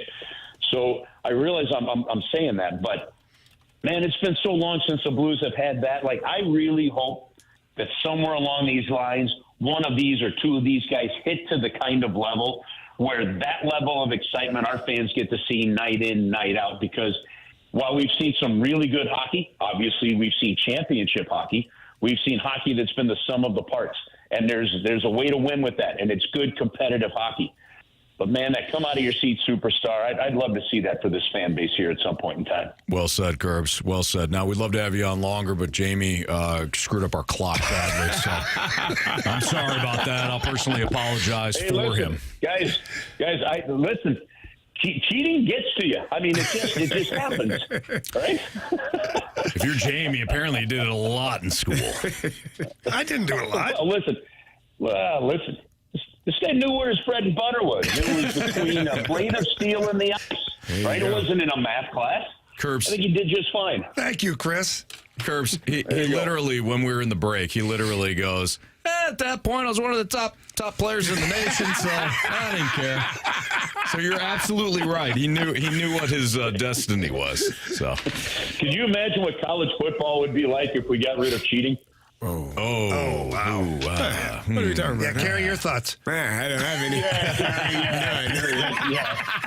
any. You can put Terry on a therapeutic couch with that one. Yeah. All right, Kerbs. Have a great call tonight. All right. See you, fellas. Have a good week. You too. That's Chris Kerber, voice of the Blues, right here on 101 ESPN pregame, 6 o'clock. Puck drops on the Blues Radio Network right here on 101 ESPN at 7 o'clock. All right, we never got to our dynamic player conversation. Could one dynamic player change the fortunes of an organization, just like Matthew Tkachuk has done for Florida? That's next on 101 ESPN.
So I was talking to my guy Jamie earlier today, and he was telling me that Stewie's got some red bagel challenge. Stewie, what is this? What's the red bagel challenge? I've never heard of this.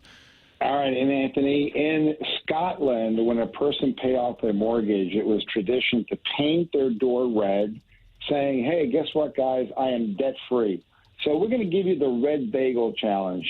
Some people are interested in cash flow. Some people want to get rid of all their debts, completely finished, and be debtless. So if you're in that position where you want to be debtless, if you refinance your loan with us and you do a cash-out loan and you pay off all your debt, so you consolidate it, one bill, you pay off all the debt in half the term that's remaining on your mortgage right now because of the consolidation, we're going to give you a $1,000 bonus at the end of that trail. Ooh. So this is a new challenge to try to give you incentive to create wealth in your home, pay off your debt, and give us an opportunity to really get you in a good financial position in your future. Sounds good to me. I'm sure it sounds good to a lot of people driving around right now or listening from their home or desk office. Here's the deal. Stewie is right here. He's local, loves helping people out, loves when 101 ESPN listeners call him. Why don't you take this challenge? It doesn't take much to just call him or text him. He gives you his personal cell phone number because he wants to give you that old school customer service. So that cell phone number is 314-324-4440. Now, maybe you're driving, you didn't have an opportunity to pick up that, pen and paper, no problem. Remember the bagel loan, the bagel, the red bagel that you're talking about? Google the bagel loan, and you get the number right there from Stewie's website. Stewie, you have yourself a great rest of your day, and keep up the great work. All right, think red, guys. NMLS number 226715.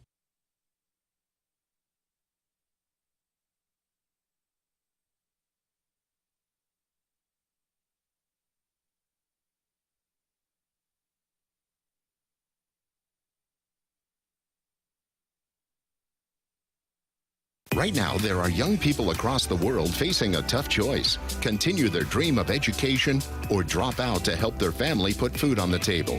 You can help change their future in a single moment. See how far your support can go at unbound.org.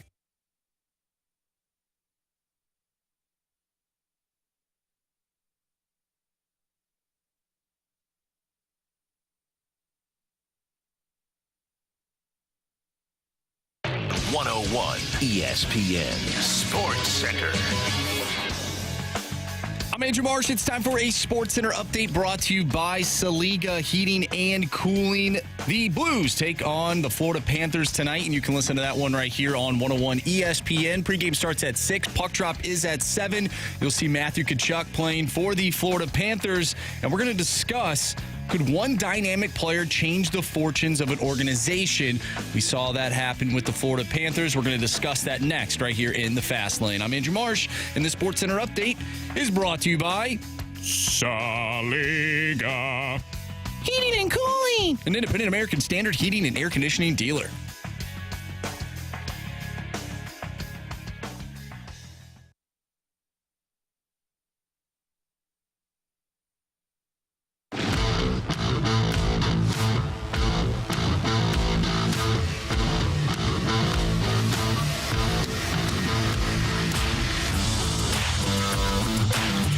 Fast Lane on 101 ESPN.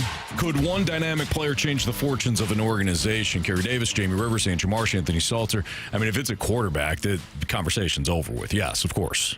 Look at Mahomes. Look at Joe Burrow. Look at, I don't know, Josh Allen. Any great quarterback that has come out. I mean, you look. You can change the fortunes big time. What the hell is going on here? Why Jamie's you unzipping your pants? Taking his pants off. Why are you looking? If I see your motion, guys, I'm trying to the figure camera out. doesn't see you. Well, I see you. And you seem to be smiling. Okay, all right. You know what? I can confirm. Yeah. Anyway. Might be laughing. Anyway. It's cold in here. It's not even 5 o'clock yet. It's a hell of a day, boys. Show us ran off the course. All right. So in football, it's obvious you get a quarterback can change the misfortunes big time. What about a Matthew Tkachuk, though? You look at the Panthers who come into town, and yeah, they've built a team. So I don't want to shortchange what the Panthers have built. But when it comes to that one special player, I do think a Matthew Tkachuk can completely change the fortunes of a team, provided, of course, it's not Matthew Tkachuk versus everybody. That team is really good. Yeah. We'll see tonight with the Panthers. Yeah, I think that's the key, and I think that's why I'm very interested to see how Doug Armstrong and the front office, Alex Steen, the whole group, I'm interested to see how they move forward over the next couple of years. Because if it is a copycat league, to which it kind of is, you're going to have to get some bullies in your lineup. You don't have those guys right now. You've got guys that play physical. Like, I respect the hell out of Nathan Walker, Alexei Toropchenko, Radek Fox, Oscar Sundqvist. Those guys, they're junkyard dogs, man. They don't ever stop, and they're never hurt, and they're warriors. Mm-hmm. But they don't scare anybody. It's not like you're rolling in with those guys, and you're looking at the lineup going, oh, better keep your head up there with so-and-so's out there. And this is it's no disrespect to those players. It just is what it is. If Nathan Walker was 6'2", you'd be saying that. Yeah. You'd be like, okay, keep your head up for the Australian guy. Mm-hmm. Yeah, he's missing a few up there, But he's not. He's what, 5'9", 5'10", whatever it is. And it's not a shot at him. It's just a fact. Mm-hmm. I love Nathan Walker. Trust me. Maybe one of his biggest fans. But you need some guys like a Trent Frederick. I keep going back to that name. And I know it's a buzzword here in St. Louis. He's from St. Louis. He's an unrestricted free agent next year. Boston could be moving on from him. I would scoop that guy up. He's still young. He's got a lot of hockey left in him. He's a guy that has fought everybody in the league. Scored 16 goals. To me, he brings that layer of bulldog to your team. Mm-hmm. He's just one. You need a bottom six with dudes. Like Florida had dudes all throughout their lineup. I mean, that's an exception. But even look at the Blues in 2018, 2019. Who did you have that people were scared of? I think Pat Maroon gave some level of intimidation. But some level. But you're not laying awake worried about Pat Maroon. You weren't laying awake worrying about any of them. But here's what they had. They had team toughness. Mm-hmm. And let me explain. Let's go back to the San Jose Sharks series. This is not a dig at you, Anthony. I'm not trying. Jeez. But the very first game, the Sharks win that game. But the Blues ran around like animals. Sammy Blais hit Erik Karlsson so hard, I thought he was dead. Sammy Blais. Okay? Are you laying awake worried about Sammy Blais? No. But guess what? Because he was a skilled player, he had all the talent in the world to learn how to time his hits. And he was timing hits and murdering people out there. Oscar Sundqvist, Ivan Barbashev, Joel Edmondson, Robert Bortuzzo, Pat Maroon. None of those guys are terrifying, but all of them together are really difficult to play against. Mm-hmm. And that's what you need, is bullies like that, to where when you start getting physical, you have the ability to then, you want to turn it up a notch? We can also turn it up another notch, too. Sure. How about the Blues had Sundqvist and Barbashev both suspended in the Stanley Cup final for how aggressive they played? Yeah. Unreal. Who was the guy that he ended up taking out of the playoffs when the Blues took on the Avalanche? That was the series that Benner ended up getting injured. But who was it? Sam Girard? Is that his name? Yeah. Oh, Sam Girard. Yeah, Sam Girard didn't know where he was for 3 weeks. I mean, that was one of the biggest hits I think I've ever seen. Yeah. One of them. But that's the point, right? You don't have to have, everybody thinks, the Ryan Reeves out of the game has changed. You don't need those guys. You know what? You're not wrong. But I sure would take a Matthew Olivier. I sure would take a Tom Wilson, a Trent Frederick. These guys can play the game, and they can hurt you in a legal way, too. And that's what you need.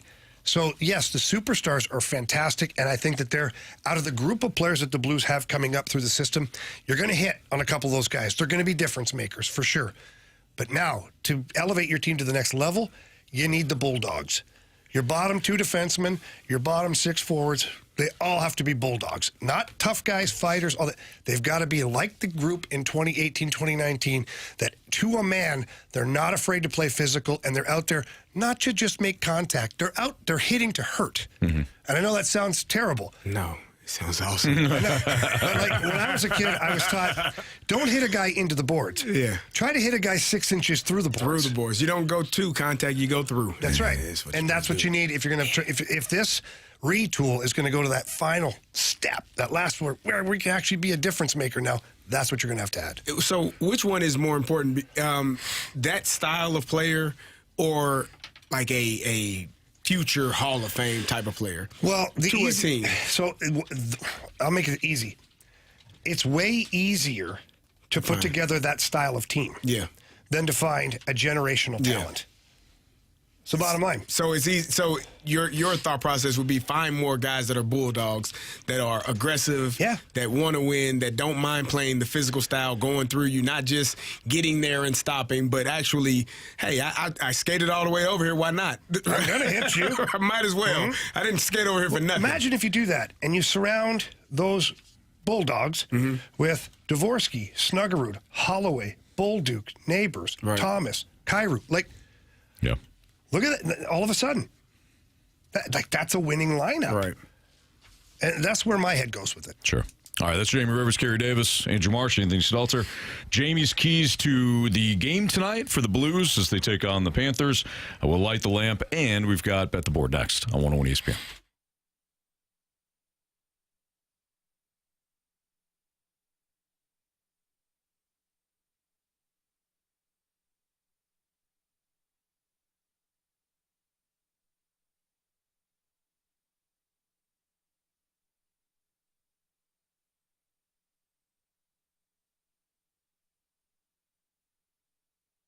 Arch Madness, the Missouri Valley Conference Tournament, is coming back to St. Louis, one of the best sporting events that you're going to see throughout the calendar year in St. Louis. Again, Arch Madness coming back to the Enterprise Center March 6th through the 9th, and we've got a tremendous offer. They got family fun pack ticket offer that they have. Arch Madness, always a fun tournament. I remember when we used to broadcast down there at Enterprise Center, and the games were always great. I mean, you got the kind of the conference tournament where it's a do or die situation. Those games are always fantastic. I remember one of the championship games coming down to a buzzer beater.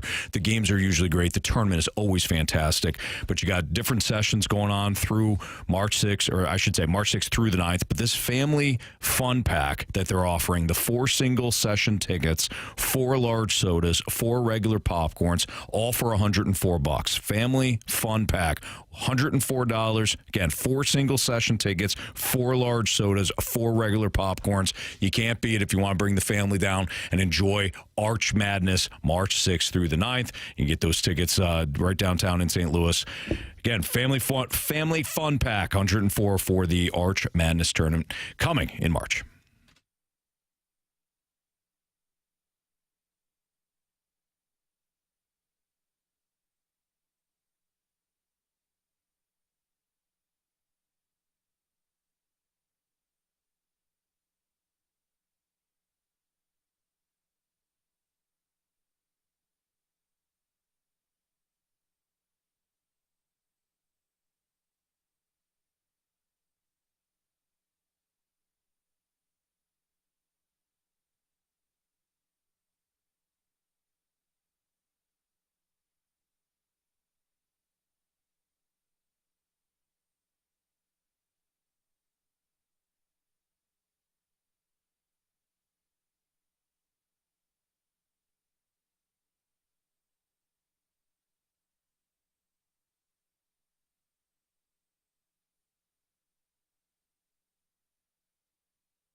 ESPN, time for Jamie's Keys to the Game tonight as the Blues host the Panthers. Jamie, go. All right, keys to the game tonight. We've heard this one before, and I know that it hasn't really happened, but how about a good first period? What? Let's have that. Utah. Start fast, you're saying?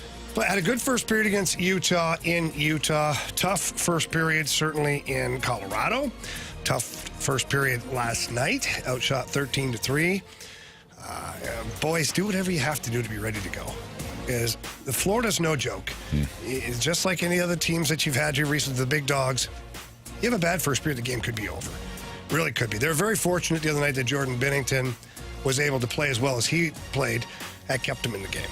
Let's not rely every night on the goaltender. So a good first period. You're going to have to match this team physically. You're going to have to go hit for hit with them. You're missing Tyler Tucker, so you've got some grit that's out of the lineup. We'll see who can pick up the slack for you. But if you show weakness, we just talked about Florida a couple of times already here today. If you show weakness, they're going to bully you right out of your own building. So you got to be ready to step up and answer the bell there. Stay out of the penalty box. Their power play works at a pretty good clip. They got some good players. They gain a lot of momentum from their power play. On the flip side is, on your power play, you got to make it count. You got to start scoring some of these special team goals. You're not putting up a lot of offense right now at all. So scoring a power play goal alongside maybe a couple of 5-on-5, all of a sudden you get to that 3-goal mark. And this year, when the Blues score 3 goals or more, their record is really, really, really good. So that's kind of the magic number for them. Those are my keys for the game. All right, let's light the lamp. And a couple of guys can really shoot the puck. Shoot! I must confess you scored first. Well, who was the first person? Breakaway! Shoots! Score! We got hockey to learn. All right, Marsh, what do we got for standings? All right, Carey has 13 points still. I'm still at 12. Jamie is at 9. And Anthony, I keep saying it, you keep inchworming your way up into the standings. You're still in last place. But you have 7 points now thanks to Jordan Kyrou the other night. Good job, Anthony. Thank you. He didn't need that last part, did he? You and Ruzi. I don't think so. Okay. Yeah. Yeah. Yeah, this is tough, man. Because Anthony keeps getting points there. This guy is on the top line. It matters. It matters. Give me Dylan Holloway. You know? You piece of garbage. Ouch. You're welcome. I mean, it's not offensive, is it? Were you offended? I do. No. From you? No. No, it might have been way worse. It's coming from you. That might be a compliment. See? I like where your head's at, Carey. It's all about how you think about it. That's right. Anthony? Huh? I gotcha. I gotcha. Give me Robert Thomas. Robert the Thomas. Yeah. Robert. Bounce back after the open netter, eh? Okay. Give me Cam Fowler. Good pick. Yeah. What do you know? I know things. You know things, huh? All right. This is going to be easy. Go ahead, Marsh. He's already Wesley wrote it said Anthony last and going down in the Gauntlet in a few minutes. Oh, Wes, that's right. Give me Jordan Kyrou. You thought that damn long for No, that? he didn't. He was playing a game with us. That's what he does. I wanted to make sure I went over my options. Whatever. He scores the night, and it's over with for you. Going back to Spiteville. And what happened last time? You didn't get the points. And you didn't either. Well, that didn't that's help fine. you. Carey's willing to sacrifice. You're worried about me? I'm in the basement. You can't even see me. Yeah. We got bet the board here now? Yes, sir. Let's go. So I think Jamie's in first. I am. 3, right? You got 3 points. All right, and the rest of us have 2. These power play points have been working for me tonight. Oh, really? Tampa Bay Lightning are in action against the Ottawa Senators. Nikita Kucherov, pretty good player. I don't know if you guys ever heard of him. He's on here for power play points. 0.5. I'm going to go with the over. That's at minus 110. Okay. You want to go, Anthony? Sure. Give me the over 5.5 goals in the Canucks-Sharks game. 8-2 over the last 10 meetings between the two teams. I was reading this off to Jamie. The Sharks have allowed 4 goals, 6 goals, 1 goal, 7 goals, 6 goals, 7 goals, 6 goals, 4 goals, 4 goals, 3 goals in the last 10 games. The Canucks get to... But not tonight. Yeah, right. Shut out. No. Yeah, give me over 5.5 goals there. Is it on me? Or you, Marsh? All You can eyes go, on Kerry, me. man. All eyes on me. I was saying the same thing. Give me Nikola Jokic over this 50 guy again. and a half points, rebounds, and assists. So he didn't. He did. Your guy got you last. Oh, that's right. He You did won last last night. night. Yeah, that's Yeah. right. You and I were tied. He had 38 points, Anthony. Of course he did. I'm going to go with the Florida Panthers minus 145, first to 5 shots on goal. Wow, that's an interesting one. It's a good play. It's a real good. Well, last time I did it, the Blues had 5 shots on goal in the first 2 minutes of the game. Oh, So a little reverse psychology. Could be. You're gonna start using your BTB plays as reverse psychology I might. already this early in the He did month? it all year for the Vikings. It's true. He Well, did. it ultimately didn't work out. No, But almost cost us. But it was close. It did work out. when? Well, it didn't work out for us during the year, but When did it saved you from getting a cul-de-sac. That is Us true. performing at Champ Bash. Yeah, that's fair. It did.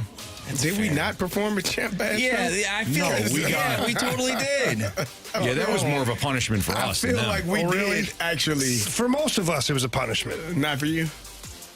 Oh. Is this true?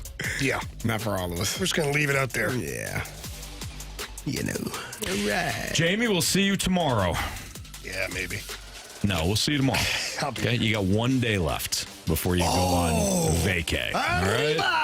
Yeah. We are going to get wild. When do we get the text message? I was sick. When? I think said about 8 o'clock tomorrow. Oh, I Tomorrow won't be morning. sick tomorrow. No. I'll be in here flying high tomorrow. I'm sick, guys. Caught something. Sick of your crap, Center. Anthony. That's what Jamie would say. Jamie's Sick off of all you. next week. Yes, I am. All right. Thinking about all you guys when I'm away in Mexico. Yeah, I'm sure. I'm sure you will. Jamie's going downtown for the Blues game tonight. He's got to take care of some business. And so do I. Wes is already calling me out in the Gauntlet. Yes. Round 3 with Wes next on 101 ESPN.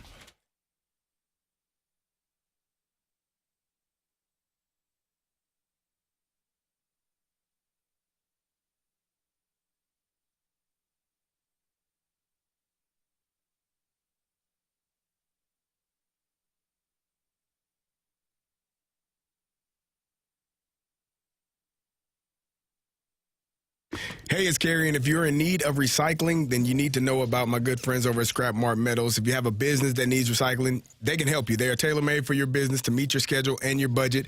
Job site cleanup for contractors is often a mess. If you set up a business account with Scrap Mart to recycle that metal, it'll be one less thing you'd have to do during cleanup. You'd be amazed at how the scrap metals add up and how it can truly help your business's cash flow. If you're a plumber, heating and cooling, an excavator, or any type of contractor, Scrap Mart Recycling can make your job easier. You own that heavy equipment. It breaks down time and time again. It's frustrating as it can be. Eventually, the time will come when you have to replace it. They will come and get it out of your way. They'll haul your equipment to one of their locations and get you a check the same day. Or if you want to haul it yourself, they have 3 convenient locations: Valley Park, Peevely, Jonesburg. If it's metal, they will buy it. Copper wire, brass, stainless steel, aluminum, batteries, electric motors, steel, and cast iron. It is recycling made easy. All you need to do is go to scrapmartmetals.com. My guy Lucas can talk to you about setting up a business account to get you rolling. Again, that's scrapmartmetals.com.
carries one challenger.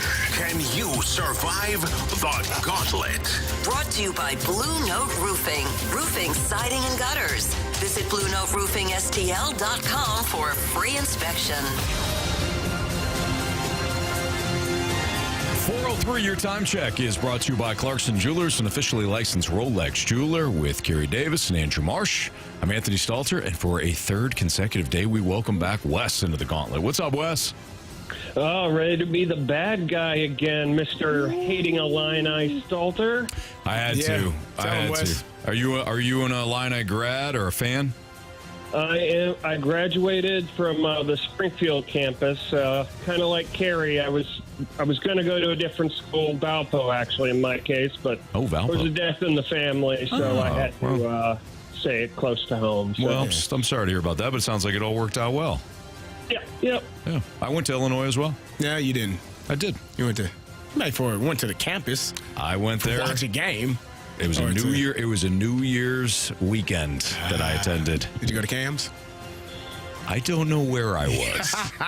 You probably were at Cam's. But it was fun. What year was this? You might have ran into each other. Especially if you were at Cam's. It's 2000, 2001, one of them. Oh, yeah, I was there. We're there together. Yeah. Probably. Anyways, all right, Wes, you know you got me.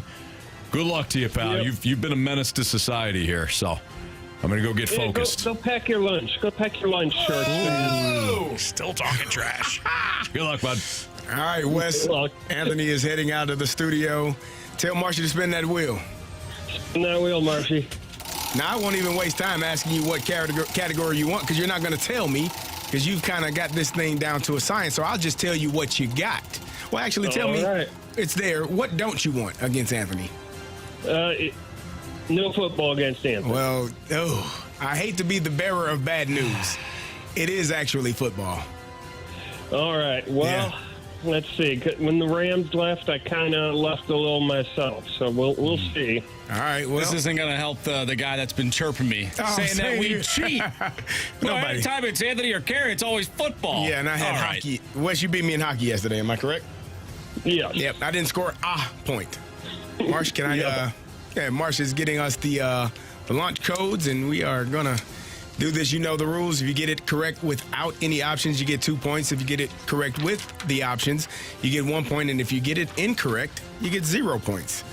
Wes, for the third day, are you ready? Let's bring it. All right. Myles Garrett played his college football at which university? Options. Texas A&M, Texas, or TCU? Oh, this is going to be a complete guess. Let's go TCU, final answer. Question number 2. Myles Garrett was selected first overall by the Cleveland Browns in which year's draft?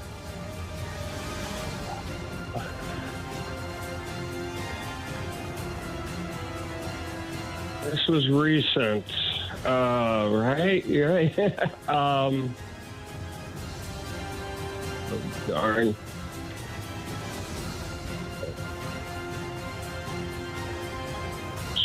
One, the 19 final. Question number 3. Before the Chiefs went to back-to-back the last 2 years. Oh, that's weird. Yeah, right. I think you're supposed to say Super Bowls, but a little typo here. Before the Chiefs went back-to-back to the Super Bowl last 2 years, the Patriots went back-to-back in the 2000s. Which team was the last team to win back-to-back Super Bowls? If you need me to read that again, I will. Because it's... So are we eliminating the Patriots? Yeah, I think you need to let me read it again. Yeah. Before the Chiefs went back-to-back the last 2 years and the Patriots went back-to-back in the 2000s, which team was the last to win back-to-back Super Bowls? Denver Broncos, final answer.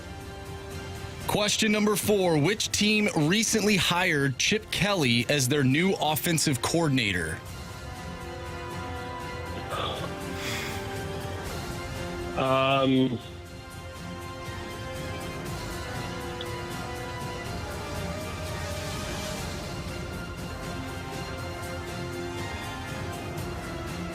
I'm going to go Dallas Cowboys. Final answer. All right. Let's get Anthony in here and see what he has to say. How you feeling, Wes? Well, I didn't want to take options because I had a feeling Anthony wouldn't. So we'll see. All right. Well, Anthony is back in, and we will see how he feels. Anthony, how you feel? You got a chance to know. How you feel? I'm locked in. All right. Yeah, I'm locked in. I feel good. Well, Marcia, you want to tell him? Well, Wes told you earlier. Yeah, Wes already pack told a me. lunch. Yeah. Your category is random. In 1933, no, I'm kidding. It's football. Oh, right. I like football. You actually got me with that. Yes, I'm ready. Myles Garrett played his college football at which university? That would be the Texas A&M Aggies. Final answer. Question number 2. Myles Garrett was selected first overall by the Cleveland Browns in which year's draft?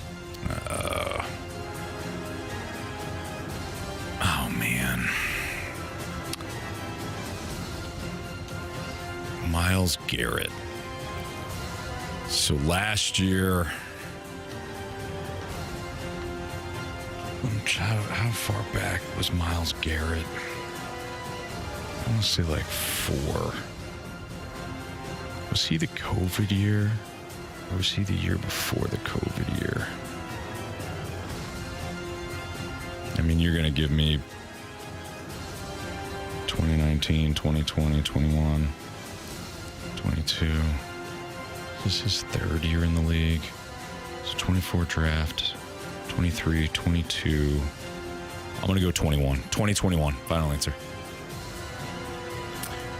Question number 3. Before the Chiefs went back-to-back the last 2 years, and the Patriots went back-to-back in the 2000s, which team was the last to win back-to-back Super Bowls? Last to win back-to-back Super Bowls? You said before the Chiefs and before the Patriots? Can you read that again? I'm sorry. I apologize. I'm trying to think about it. And Before the Chiefs went back-to-back the last 2 years and the Patriots went back-to-back in the 2000s, which team was the last to win back-to-back Super Bowls?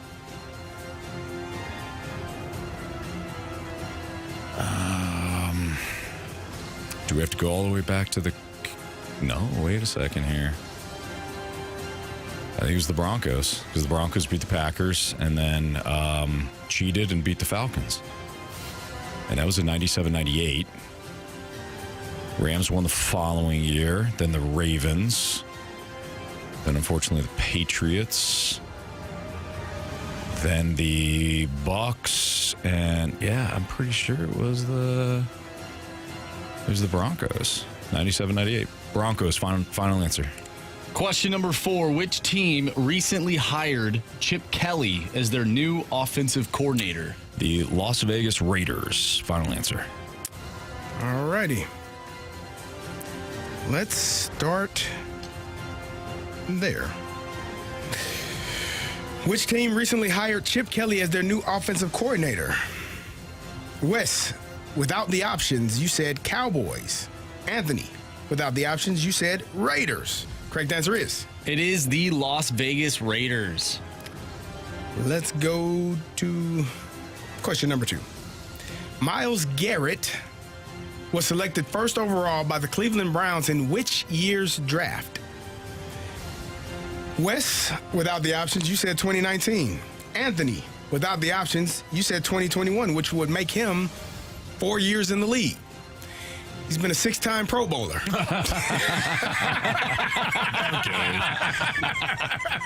Have to rub it in. The correct answer is? It's 2017. 2017? He's been in the league? 8th year. Wow. Are you serious? Yes. I'm like... Yeah. This is 8th year. You're just kidding finished me. his 8th year. No. You know what jacked me up on that? I don't remember him getting a contract, but obviously He he got did. a contract. Yeah, he got extended. He got a massive deal, probably. It was after, I believe, the whole incident with Mason Rudolph. Yeah, when he got suspended for a He's little been bit. at 8 years? And I believe that was in 2018 or 2019, around that time. That makes sense. Oh, man. All right. Third question. Before the Chiefs, the tongue twister. Before the Chiefs went back-to-back the last 2 years and the Patriots went back-to-back in the 2000s, which team was the last to win back-to-back Super Bowls? Without the options, Wes, you said Broncos. Without the options, Anthony, you said Broncos. The correct answer is? It is those Denver Broncos. Anthony leads 4-2. It comes down to this. Myles Garrett played his college football at which university? Wes, you said TCU. Anthony, you said Texas A&M. Wes. You have chosen poorly. You lose. The correct answer is Texas A&M. Wes, he got you 6-2 today. Oof. Oh, well, sometimes bad guy has to lose to a Sharks fan. Wes, you are always welcome here, brother. What the fast lane was that? He's in the line now. He's an ILL. You know? Yeah, so he's pissed off today, too. There you go. They lost their Rutgers. Whatever, you know. We didn't take pride in losing to Tennessee, like some people. No, you just lost. Yep. L is an L. Anyways, Wes, you're a lot of fun, man. Thanks for listening. Thanks for playing. All right. Good, thanks. Good game. Yeah, you too. Wes. See you, man. Later. When you said Myles Garrett 4 years, I'm like, oh, I know. Like, what? Like the 6-time Pro Bowler. Yeah, no, let's focus on the one I got wrong instead of the three I got right. You did fantastic. You knew Texas A&M. I knew you were going to know that. I knew you were going to know the Raiders. I figured you would figure out the Broncos. I almost said Cowboys, but then He said Cowboys. He said Broncos. Yeah, he Cowboys was on there, I believe. Yeah. Was an option. Yep. Okay. Well, hey, listen. That was a tough one. Good job, Anthony. Thank you. I apologize. Let me. No. You have nothing to apologize about. I whiffed big time on that. Let me own it. That was just funny. I was way off on that. 6-time Pro Bowler. I would have never asked for the options on that, but when you started at 20, 21, I'm like, you're going to give me 19, 20. I can't believe he's been in the league that. Yeah, 8 years. Andy from the Snake Pit, who's got an A&M logo, he goes, makes you feel old, huh? Yeah, big time. All right, nice job to Wes. You got to the third round on that one, so you gave us some issues, but stops here, kind of like Illinois and Rutgers last night. Yep. We've got some mic drops left by you after we asked, what is your biggest gripe with St. Louis sports right now? Because we're kind of in a downturn. We'll play those mic drops next on 101 ESPN.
One of the problems is we don't have a big superstar to cheer for even on bad teams.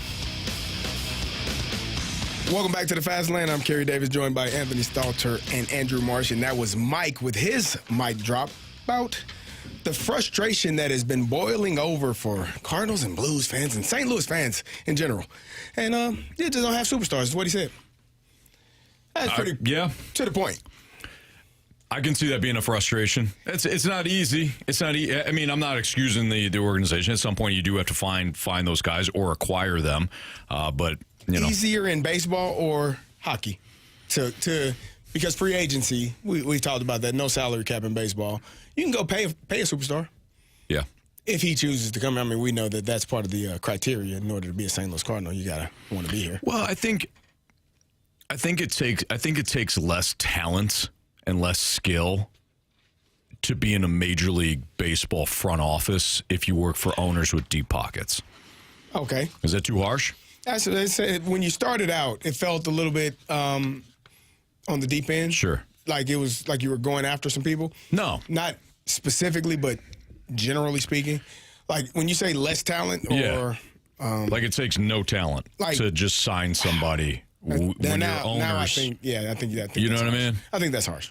Like Andrew Friedman of the Dodgers, one of the smart... Like he was considered one of the smartest execs in baseball. He comes from Tampa. He goes to the Dodgers, and he's got just a great farm system, and then, you know, signs all these free agents. I'll give him all the credit in the world for drafting those guys. It takes no talent to sign Shohei Ohtani. It takes no skill. You have to settle him on what you're doing. That's a skill set. Nah. Would you just give him a blank check and say, here, write your number? The Dodgers are the best team. Would you like to? And here's a buttload of money. Dave Dombrowski, Phillies, takes zero talent to do what he's done. Come on. Zero. I don't believe that. You got to be able to talk to people. Nah. Yeah, you got to get people to get on board. There you go. Here's the number. Does it talk to you? Is it good? Is that loud enough? So I think you probably have to be more skilled as a member of the front office if you're in hockey. Okay. Because you have to deal with the cap. Everybody's on the same level. It's not like that in baseball. So with the Cardinals or the Blues not having and I've said this, I think Nolan Arenado and Paul Goldschmidt were, obviously they finished 1-3 in the MVP voting a few years ago. They were those stars, but I think, and tell me how you feel, I think stars show up at the biggest moments. Like when you're a true superstar, playoffs, championships, like the games that get you into the playoffs. Yeah. Like I think that's when they show up the brightest. And those two guys, unfortunately, hadn't done it here to the level that you needed to be. With the Blues, I think they are still young, but I don't know if they have that superstar. Like Jamie was talking about, he said that Blues probably haven't had that superstar since Brett Hall. Right. A guy that is 100 points and sniper can score at any time. You need that to win games, I think. Jason the Snake Pit said, knowing whether the chemistry works. Come on, Anthony.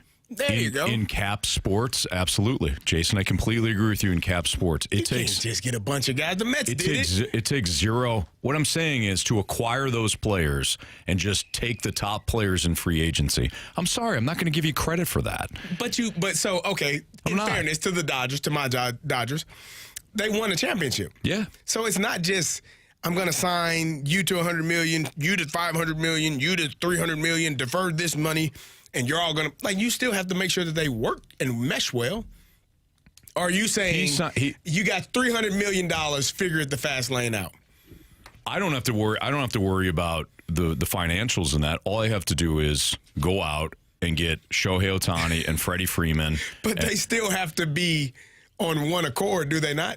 But I'm just talking about from a roster building standpoint. That's part of building the roster, though. In a cap sport, absolutely. Yeah, I disagree. I'm sorry. I'm not gonna bend over backwards now. What an incredible job Andrew Friedman and Dave Dombrowski have done. They went out there and signed the top free agents in the last couple of years. Sorry, it's not impressive to me. It's more impressive when a GM absolutely picks the pocket of another GM because they don't know what they have. or finding guys that actually go together from a chemistry standpoint because you don't have the deepest pockets. I think that is, or you're in a cap sport. I think that is more impressive. Can I answer this text real quick? Grant Francis's fan club say Tarasenko was on EA Sports cover, was an EA Sports cover athlete. So I always push back on Jamie's nonsense. Brett Hall. Peyton Hillis was on the cover of Madden. I just put that out there. And he was an absolute star. All right. We got to get to more of your mic drops, so we're going to do that next. So sorry, we only played the one. We'll get to more of your mic drops here. We'll run through more of them. Who we got? Bart. We've got a different mic. We got Daniel. We got Jeffrey. That's all coming up next on 101 ESPN.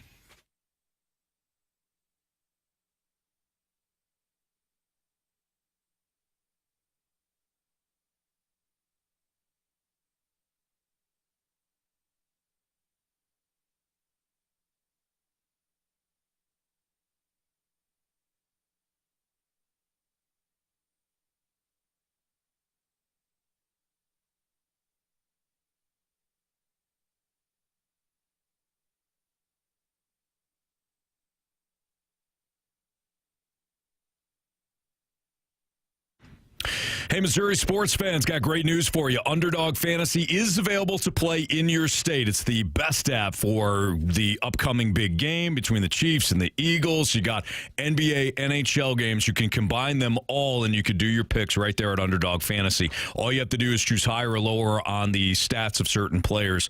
We told you before that the Chiefs haven't allowed a 100-yard rusher in their previous 7 playoff games. So why don't we go lower on Saquon Barkley's rushing total, which is 112.5. I love the fact that Underdog gives you fantasy points that you can choose higher or lower on. So Patrick Mahomes higher than 21.45 fantasy points. So if we do the Barkley play and the Mahomes pick, let's just round it out with a Kareem Hunt higher touchdown than a half. So I love doing this at Underdog Fantasy. If you don't like my picks, no problem. Fade me or build your own at Underdog. It's the best place to play champions. And you can sign up today, deposit with my promo code Anthony to get up to $1,000 in bonus cash instantly. And if you're in Missouri, you'll get an additional $50 in bonus cash when you play your first $5 entry. Again, that promo code is Anthony. Must be 18 or older and present in a state where Underdog Fantasy operates. Terms apply. $10 deposit minimum. See UnderdogFantasy.com for terms and conditions. Concerned with your play, call 1-800-GAMBLER or visit www.ncpgambling.org.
101 ESPN Sports Center. I'm Andrew Marsh. It's time for a Sports Center update driven by Johnny Londoff Chevrolet and Johnny Londoff Autoplex. The Blues take on the Florida Panthers tonight, and you can listen to that game right here on 101 ESPN. Pregame starts at 6. Puck drop is at 7. We talked earlier today with Chris Kerber, voice of the Blues, right here on the Blues Radio Network. If you missed that interview or anything from today's show, make sure you go to 101ESPN.com or check out the free Dobbs Tire and Auto Center's 101 ESPN mobile app. Just head to the podcast page, and you'll find all of our interviews and full shows there. And it's all brought to you by the Schaefer Door Company. We are taking your mic drops. What is your biggest gripe with St. Louis sports right now? We are in the midst of one of the most frustrating time periods in St. Louis sports in the last 3 decades. We're going to get to your mic drops next right here in the Fast Lane. I'm Andrew Marsh, and the Sports Center update is driven by Johnny Londoff Chevrolet and Johnny Londoff Autoplex. See them at londoff.com. Chevy, together we drive. Are you kidding me?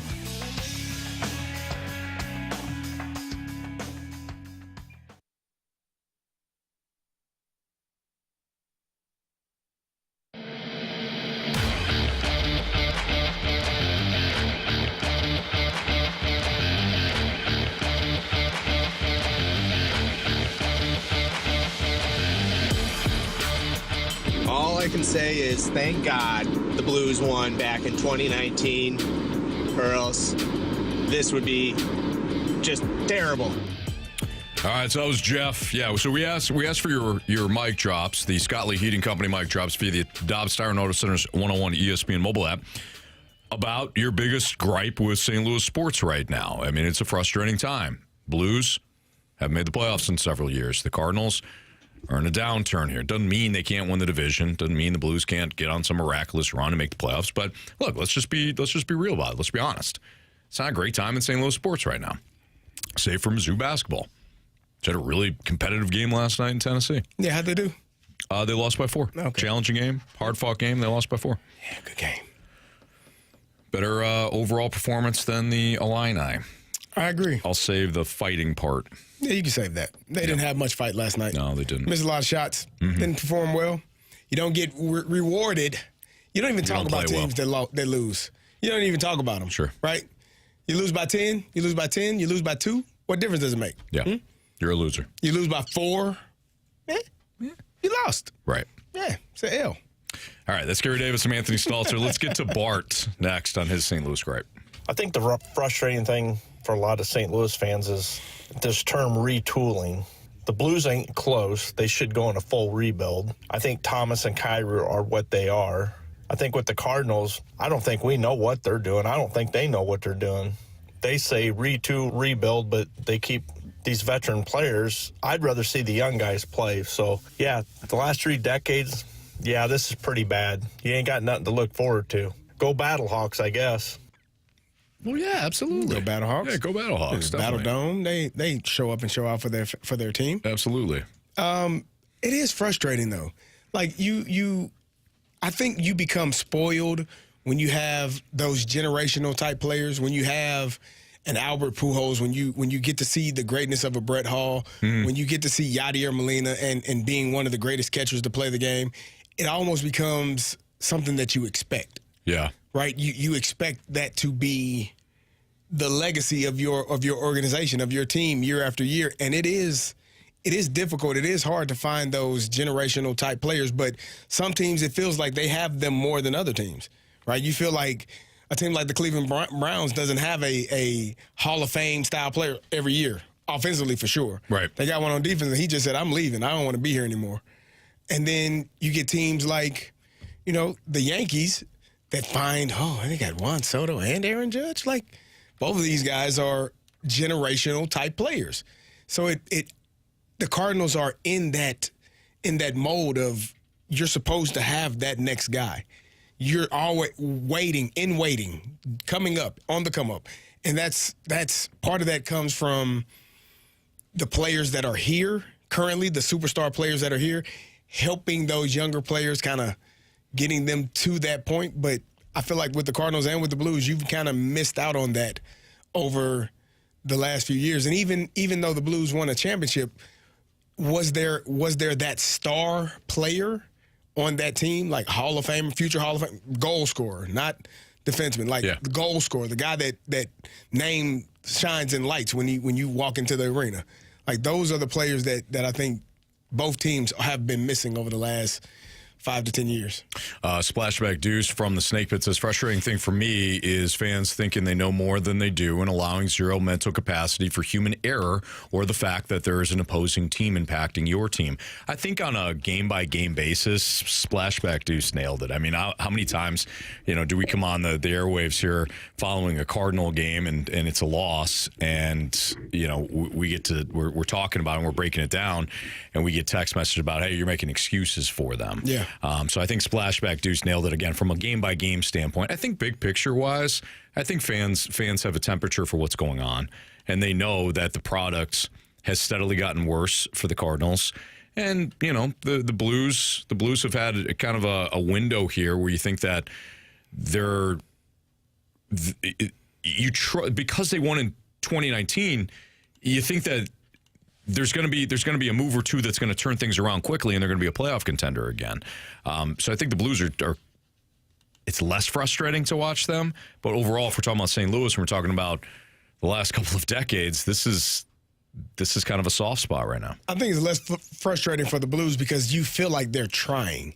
Like you made trades, you've made a lot of movement. You had a lot of movement this offseason.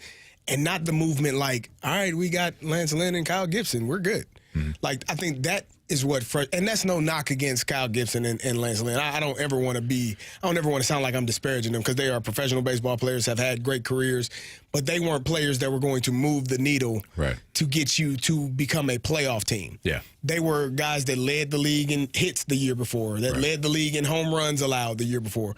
So that's what you were expecting, and that means they pitched a lot, which is one of the things the Cardinals said they wanted, but that didn't mean that they were going to be aces of your staff or two or threes on other staffs around the league. And I think that that's the frustrating thing for the Cardinals, where you can look at what the Blues have done and say, man, at least they're trying. And I think that goes back to the text we got earlier where the guy said, or the gal said, I'm frustrated with the Cardinals front office, but I'm also frustrated with the Blues players. Sure. Because Army is trying to get the right pieces of the puzzle. You fired two coaches in this process. Yeah. And trying to get the right pieces to go and fit. Now it's on the players to show up and do their job and not be lackluster and not be lazy and not, complain and look to the rafters when you don't make a shot. Bro, so what? Yeah. Every player misses shots. Everybody turns the puck over. I tell my players, well, you're making it about you at that point. It's sports. Yeah. I tell people if you've never fumbled a ball, if you've never been hit, if somebody, I've never got smoked in football. You never played football. Yeah. Because everybody I know get got at some point. Like it's part of the game. You're going to turn the ball over. You're going to fumble the ball. You're going to drop a pass. You're going to throw an interception. You're going to miss a tackle. Same thing with hockey. You're going to make a bad pass, right? You're not going to get back. You're going to miss something. So. Yeah. But how do you respond to that? Is it, oh, woe is me, or is it, damn it, I messed up. All right, let's go. Yeah. Let me not, carry this over into another mistake.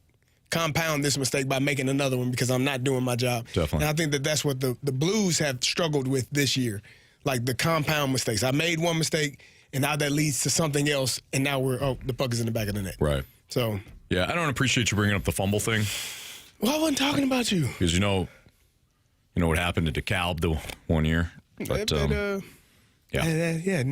Illinois. Yeah. You were trying to make the right play. You even though your damn coach told you, get the hell away from that football, Anthony. It wasn't even the punt team. It was our defense. Punt stay. Yeah. Punt safe. Get out the way. Nobody's blocking up front. Right. So hey, just let the ball bounce. Just wave it off. Yeah. Let it bounce. We'll get it where it is, and we'll do our job. Our offense will get on the field. But you were trying to make a play. I was trying to make a play. Yeah. That ball was bouncing right to me. And you said, this is my time. And the football guy said, it is not. It is not. Because nobody's blocking, and there's going to be a fumble. There's going to be a helmet right on that ball. Yeah. And it was perfect. It was a clean fumble. Let's hear from Mike next. Hey, guys, this is definitely the most frustrating time for St. Louis sports in my life. I'm 30 years old, so I've got pretty good memories of St. Louis sports from the early 2000s on. The Blues are in a pretty much a total retool, not a rebuild, but a retool. So they're not going to be competitive for the Western Conference or even a cup again for, probably at least 3 to 5 years.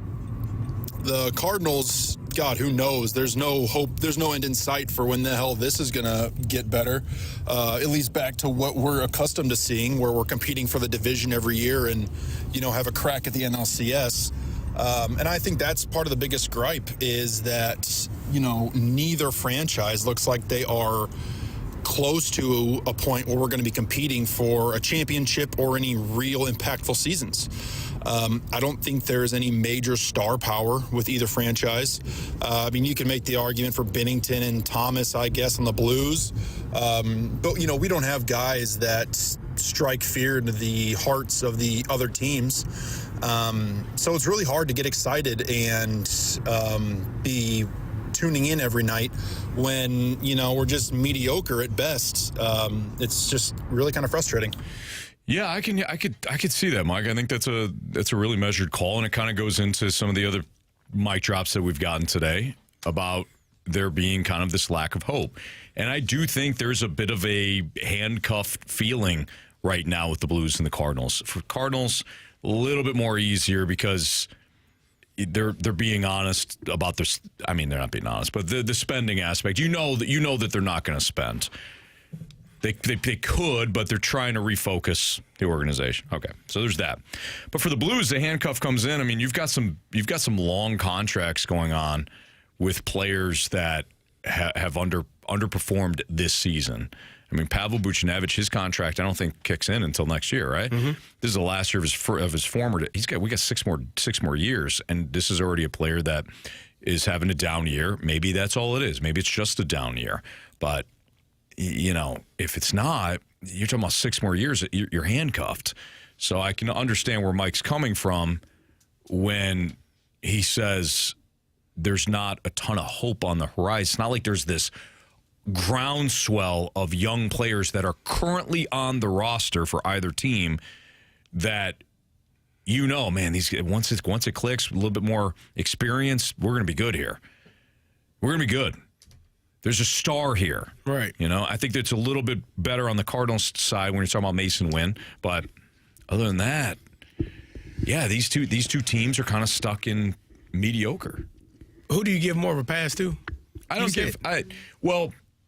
necessarily give a pass to them. I just think the handcuffs on both sides are a little different. The Blues are going to be handcuffed by the fact that they got a bunch of big contracts and they play in a salary cap sport. Whereas the Cardinals, their handcuff is almost self-imposed. We're not going to spend a ton. Well, I blame the Cardinals. Let's continue. Yeah, well, there's nobody else to blame. Let's continue. We'll get more of your mic drops. We'll hear from Daniel. We'll hear from Jeffrey. More of your mic drops on the current state of things in St. Louis and your biggest gripe about St. Louis sports as we sit now. That's next on 101 ESPN.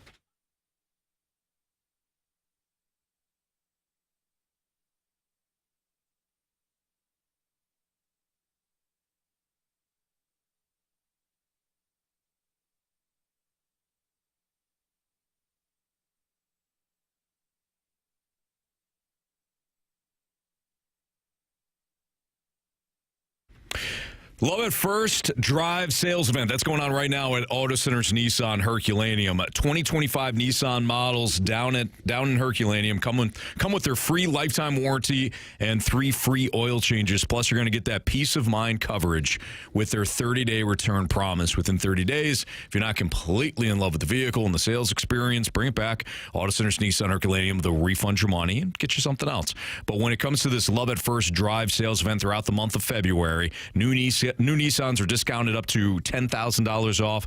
Sale prices starting under $23,000 on select models. Plus, you can enjoy 0 down and no payments for 3 months on select used vehicles or no payments for 6 months on select new Nissans right now, again, during their February Love at First Drive sales event. Plus, great low financing rates with terms of up to 84 months. With over 700 new and used vehicles all in one location, you're bound to find your next vehicle at Auto Centers Nissan Herculaneum.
right, let's run through some of these other Scott Lee Heating Company mic drops.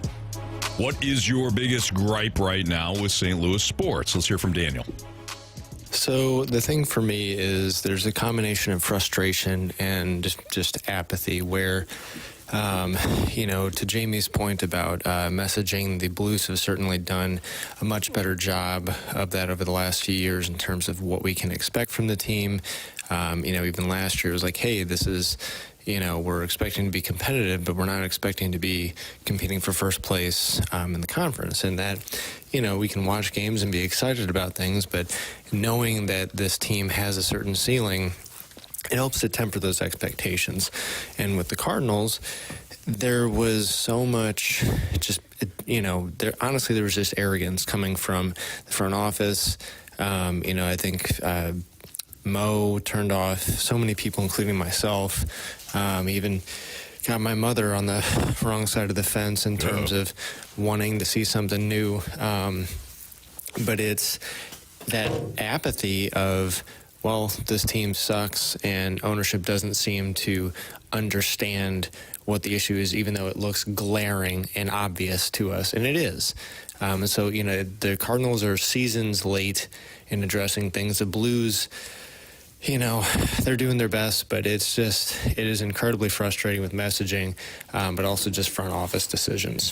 Thanks. Yeah, so I think one of the things that Daniel nailed, CD, which I agree with, is this lack of urgency when it came to fixing the issue. If we're just talking about the Cardinals, they are, to Daniel's point, they are years behind in what that there are some things that they could have started to change where they wouldn't have fallen behind as quickly. Like, look, every organization goes through downturns. It's just a reality of sports. Mm-hmm.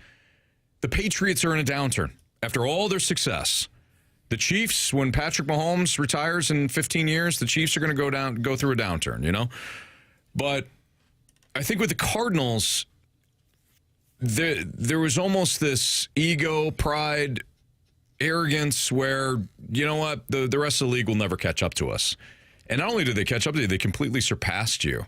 And that's being shown when free agents like Sonny Gray come in and he's talking about like, oh, yeah, they're talking to me about the pitching labs and things like that. And I think we can maybe get one of those at some point. Like they've fallen behind from, I think, where the industry is, and I also think they've fallen behind from a technology standpoint. And I do think some of that could have been avoided. If you're going to make bad picks, you're going to make bad free agency moves, you're going to make bad trades. It is what it is. How do you fall behind in those areas? Is it arrogance where you're just like, we are the St. Louis Cardinals, we don't have to do those things? I think it's a part of that. Okay. Yeah. Our methods have always worked. Why would we change now? Until they don't. Mm-hmm. And I have a greater appreciation for, let's just take a company like Apple. Apple doesn't compete with anybody. They compete with themselves. How can we make our products better? That has been kind of Apple's mantra. We're competing with ourselves. How can we make our products better for the consumer? Now, can I change this cord one more time to get you to buy another truck? Well, there's that too. They are a company and they're going to make some money. Sorry. It is what it is. All right, let's hear from Jeffrey next. What I'm most frustrated with is who's that guy for the Cardinals and the Blues. I'm in my early 30s, grew up watching Albert Pujols. The Blues, 2019, it was more of a collective effort. It wasn't just one guy, but it's the same thing, Cardinals and Blues. Like, who is your guy? The Cardinals had Paul Goldschmidt, still have Arenado.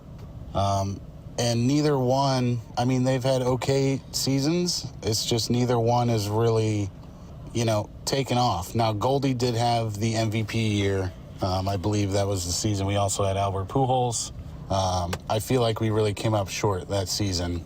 And the Blues right now, Kyrie's okay, Thomas is okay. It's like we don't have that superstar.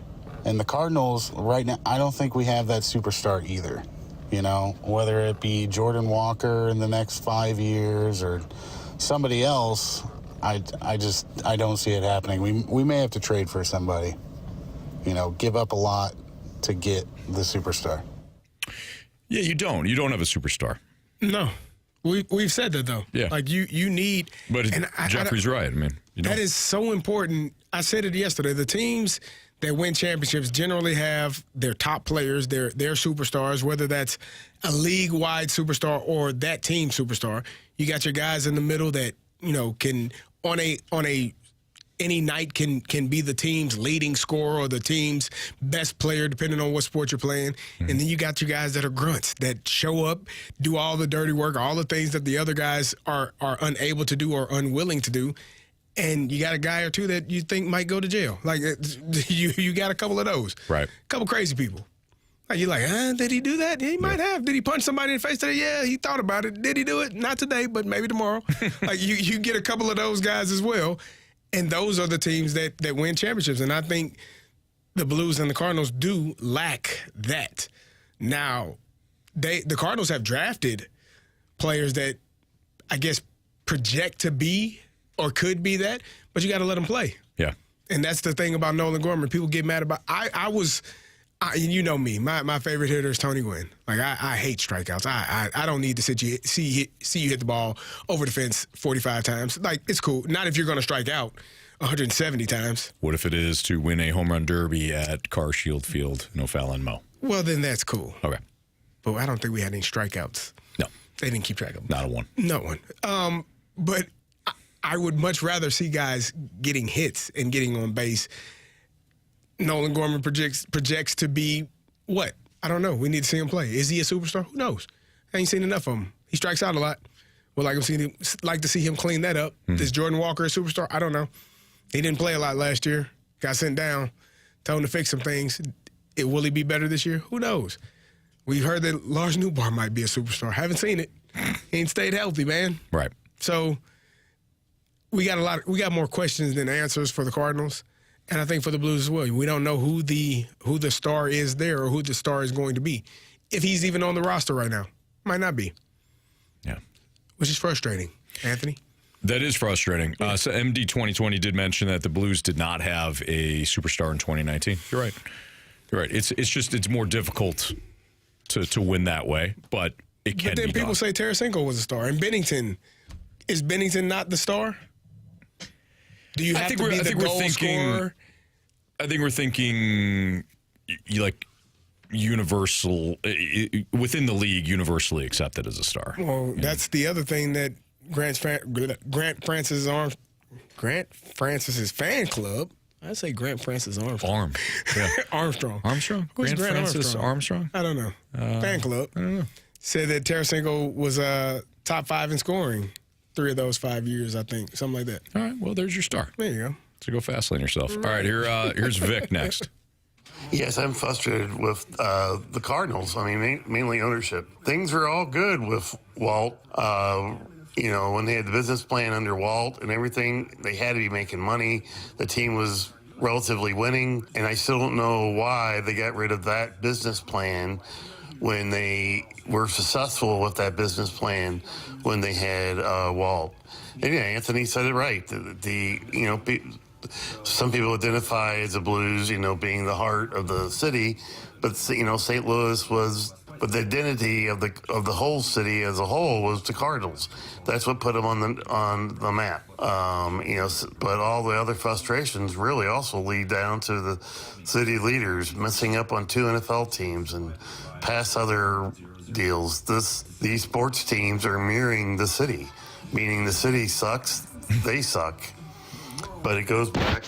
Army's made some mistakes. Mo's made some mistakes. But the biggest thing is the DeWitts, for whatever reason, for changing their philosophies, they should have just sold the team. They had a winning, product, and now they're changing things for no reason. All right, Vic, we appreciate it. Yeah, good stuff there. It does, to Vic's overall point, I think it's top down. It always is. It's always ownership, and then, as the saying goes, crap rolls downhill. But it does start with a philosophy, and if you have that philosophy work, then at some point, John Wooden style, you got to kind of break it because somebody's going to catch up. And if once they catch up, they surpass you, and then you look, and you are either continue to do what you're doing, which I think the Cardinals did for too long, or you don't know what to do next, and then you really get exposed. So I think that Albert Pujols and Tony La Russa and Yadier Molina and Dave Duncan, they had the method. They had everything in place, and they covered up for mistakes that eventually came about. You know, we talk about like superstars, or in this case, your manager and your pitching coach being so far advanced in their game, strategies and everything like that. They can cover up for mistakes. Right. You know, the Edmonton Oilers, they didn't necessarily play the best of games the other night, but what happened? They got two dudes. The two guys that made up for a lot of mistakes. All right, let's go to our Sports Six-Pack next, 314-399-9646. At some point, we'll revisit the mic drops again, but let's get our Sports Six-Pack done here. So 314-399-9646, Sports Six-Pack's next.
Hey, it's Kerry Davis, and I hope you're being safe out there on the road. But if you do get into a little bit of a fender bender, my good friends over at All Things Appearance can help you out.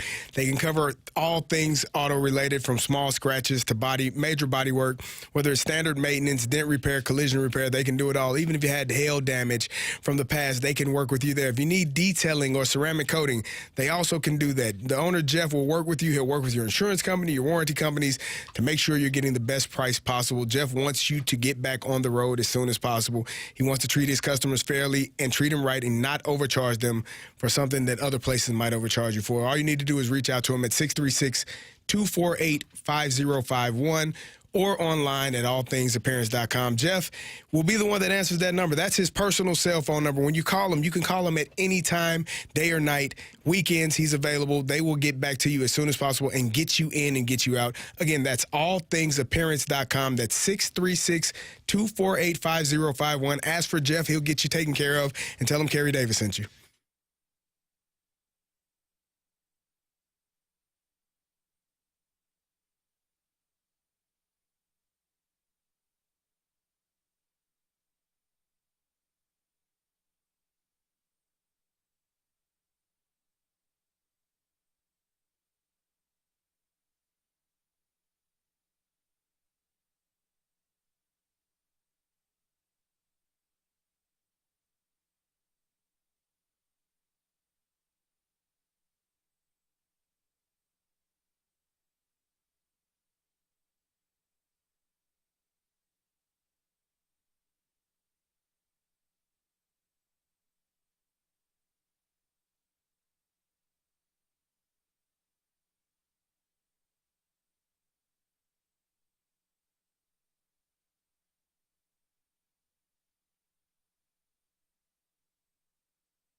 time for the Fast Lane to answer your sports questions. I want to ask you a bunch of questions, and I want to have them answered immediately. Asking me all these weird questions. Answer the question. Answer the question. Answer me! The Sports Six-Pack is now.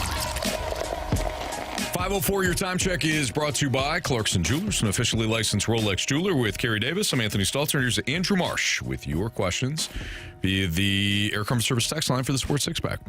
Question number 1.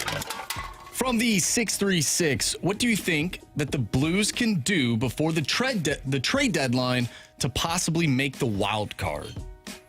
I don't think, I'm not trying to dodge this question.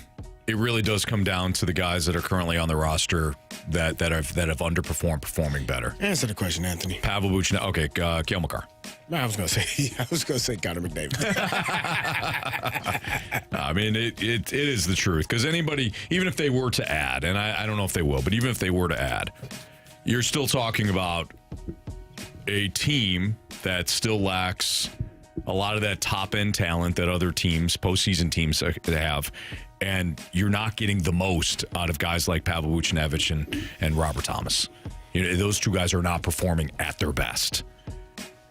So you can add, but it's not going to take away from the fact that those are two guys you're relying on to be more productive than they have been. Good luck. Good luck. Question number 2. From the 314, fill in the blank. Rooting for the Chiefs as a St. Louis sports fan is blank. Asinine. This is a little crazy. Not crazy, but a little harsh. The 314 says the answer would be punishable by death. Ooh. I would say... But you say asinine, Kerry. Asinine. I would say smart. Re-damn-diculous. I would say smart. Re-damn-diculous. That's what I think. Let me ask you guys something here. Right. What do you want? Why are we so afraid of greatness? I'm not afraid of greatness. I love greatness. I'm not, you know what? I will rephrase that. I'm not against the Kansas City Chiefs. If they were playing, I don't know, the Tampa Bay Buccaneers in this Super Bowl, I would say they're probably going to win. If they were playing the Washington Commanders, I would probably say they're probably going to win. If they were playing, I don't know, the Detroit Lions in this Super Bowl, I'd probably say the same thing. It's not that I'm against the Chiefs and them being a 3-time champion. I don't care. I just think the Eagles are the better team. Just like I think Rutgers were the better team last night. And I think Tennessee was the better team last night. That's it. It's not personal. It's just business. You have thought damn near every team this season have been better than the Chiefs. Yeah, pretty much. Which screams to me that you don't appreciate greatness. I don't dislike the Chiefs. I like Patrick Mahomes, actually, a lot. I don't think this has been a good team. Which sounds crazy. How can they you are say in the that? Super Bowl. But the way that they've won, they're the ultimate team. Anthony, here's my 64 minutes. Here's my dilemma with you. Okay. You sat on these airwaves and said, Mizzou, the great loss. I didn't say it was a great loss. No, you did. You said they were great losses. It was a great loss. They lost to the number 4 team on the road. Yeah. Put up a fight. That's a team. They put up a fight. Yeah. But Tennessee was the better team, right? And then we had the whole conversation. They're a 9.5 point favorite at home. Mizzou, top team in the country. Which they're not. After they lost. We don't say that about the Raiders after they lost. Because the quarterback got snapped, the ball snapped, and he wasn't paying attention. We don't say that about the Broncos because they lost and the damn field goal but team look at didn't their block body of work, Kerry. Mizzou's body of work shows that they are deserving of where they're ranked right now in college basketball, and they almost beat the number 4 team in the nation who had an unbelievable night at the 3-point, beyond the 3-point arc. The Raiders stink, and they have stung. Are you comparing the Raiders season They almost to beat the Chiefs. Mizzou's season? Best team in football. Raiders almost beat them. What does that say about the Chiefs? Or does it say more about the Raiders? It says on that day, the Raiders put up a good fight against the Chiefs and didn't win. No. So okay. Just saying. I think last night's game shows that Mizzou if you play at a neutral site, perhaps in the SEC tournament or maybe in March Madness, that this team could beat Tennessee if they played again. And I think if the Broncos were playing at home when they got that field goal blocked, the Broncos beat the Chiefs that day. The Broncos did beat the Chiefs at home. Not that day. They didn't have anybody playing. Well, you're welcome. That's why they won. You know, I think if it wasn't so loud at Arrowhead, wait, are you saying? Hold on, let's back up. Aiden O'Connell would have heard the snap, and the center would have heard the snap, and he wouldn't have hit Aiden O'Connell right in the chest. Mm-hmm. You know, ball on the ground, ball. That's what we say when the ball's on the ground. Ball. Kerry, let's back up here. You know, okay. Mr. Wins and losses, it's all the same. Nah, wins are better than losses. Okay, but what I'm saying is all losses are created equal by you, and all wins are created equal by you. Yeah. So you just got done saying you go to the next game. The Chiefs didn't play anybody in that Week 18 game. So Broncos won. They won. How is that different? Should the Broncos be happy that they beat the Chiefs without their starters? They should, because they made the playoffs. No, they shouldn't. It's a win? They made the playoffs. That's not a win. That doesn't count. Oh, that one doesn't count. It doesn't matter. So they won. They should have won. So wins and losses are not created. Not every win is created equal, and not every loss is created equal. If you play a team that is not playing their best players and you beat them, that's like, This seems very subjective based on smaller than you. You know? To me, if you're Mizzou and you play Tennessee and you're like, man, we lost this team by 4 points, like, we're right there. We're right there. You go back in that locker room.